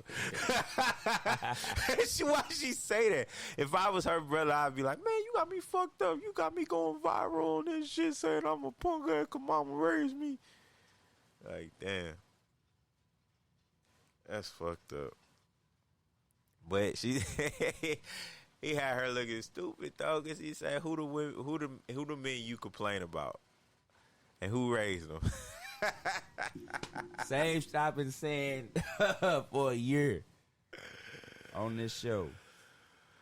But that ain't true though, bruh. It's not true. Cause it's some Yeah, you gonna always have one off, nothing 100%. Oh, I look at it's a lot off. I say it's about 50-50. It's a lot of out people. here. No, it ain't 50-50. It's just a lot of people. It's a lot of niggas It's out what here. you exposed to. It's a lot of niggas out here that got daddies. There's some bitch ass niggas just like they daddies. They good daddies, bro. That's what I'm saying. Bitch ass niggas just like That's what I'm saying. Just like now, you think all these men that we call bitch ass niggas just because they have sons and they around their son, that's gonna stop their son from being any less of a bitch ass nigga? That's what I'm saying. That's what I'm saying. But the whole, if you just listen to the way it's a lot of women out here.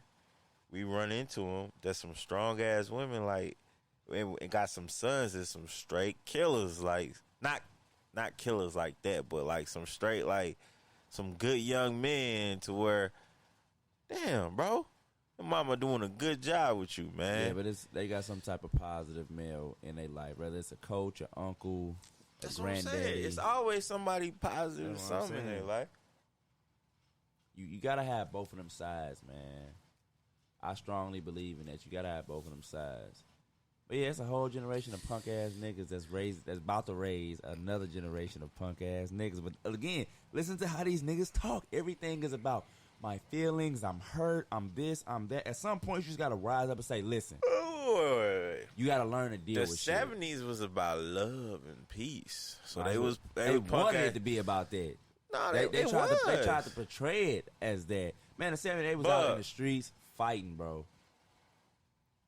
You're the only person part of the 70s from here. I don't want to expose your age like that, but was y'all about more violence or love? Liberation. Don't say violence. Don't say violence. It was cats just fighting in the streets, or was y'all more about peace? I could have sworn it was about fucking and drugging in the 70s. Man, that was the damn hippie culture. Did they try to act like that's what it was all about? Honest to God, true. You can't describe the past to today's society. No, we're not trying to compare them. We just asking how was it.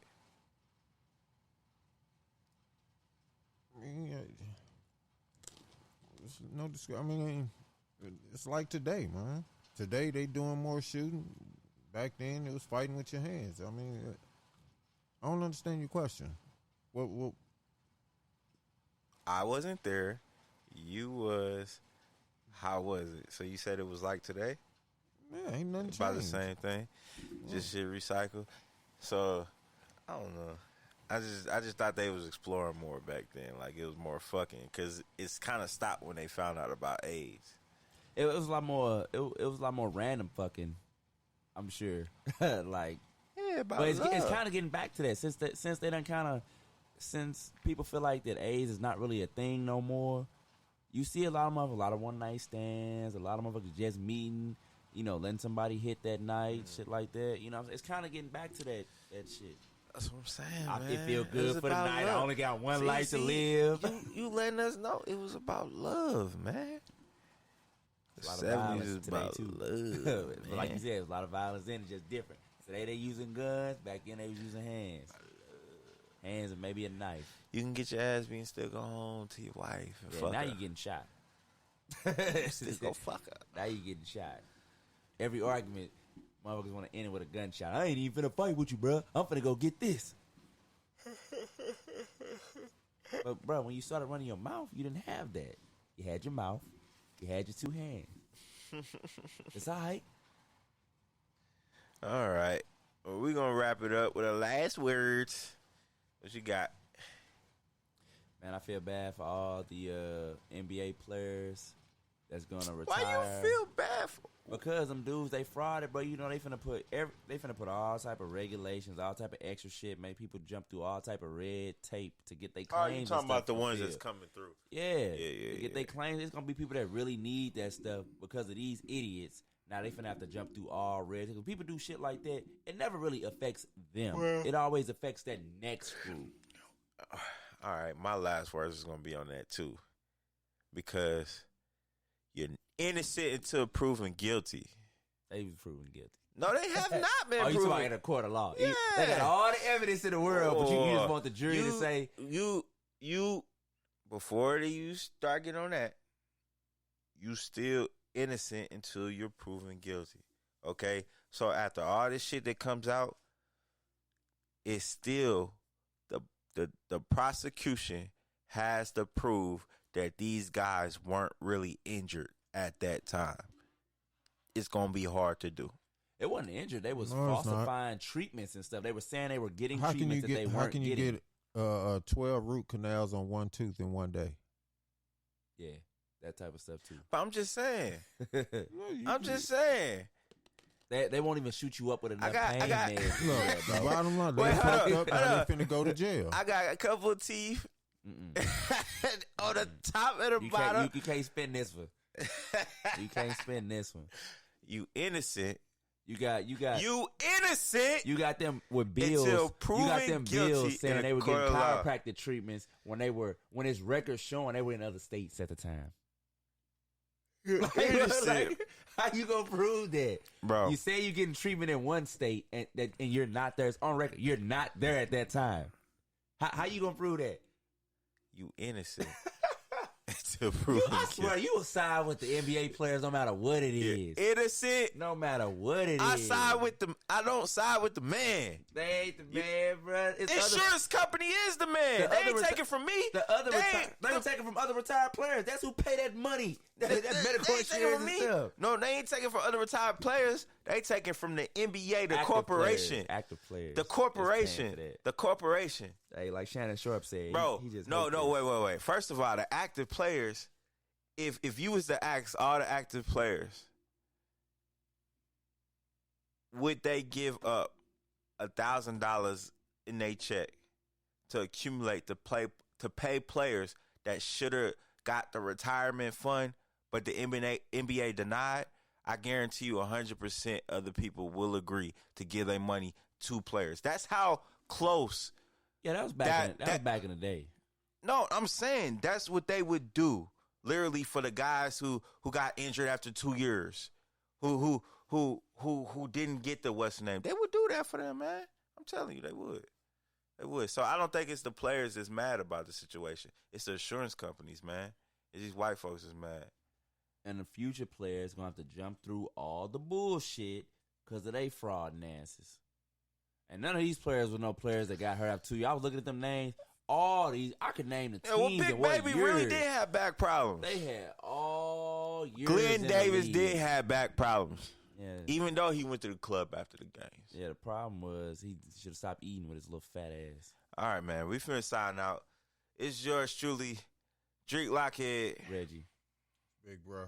You've been listening to the greatest show in the world, The S.P.I.L.L Over.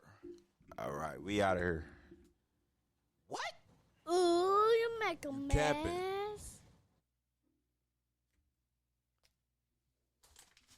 You know damn well them players was wrong for it.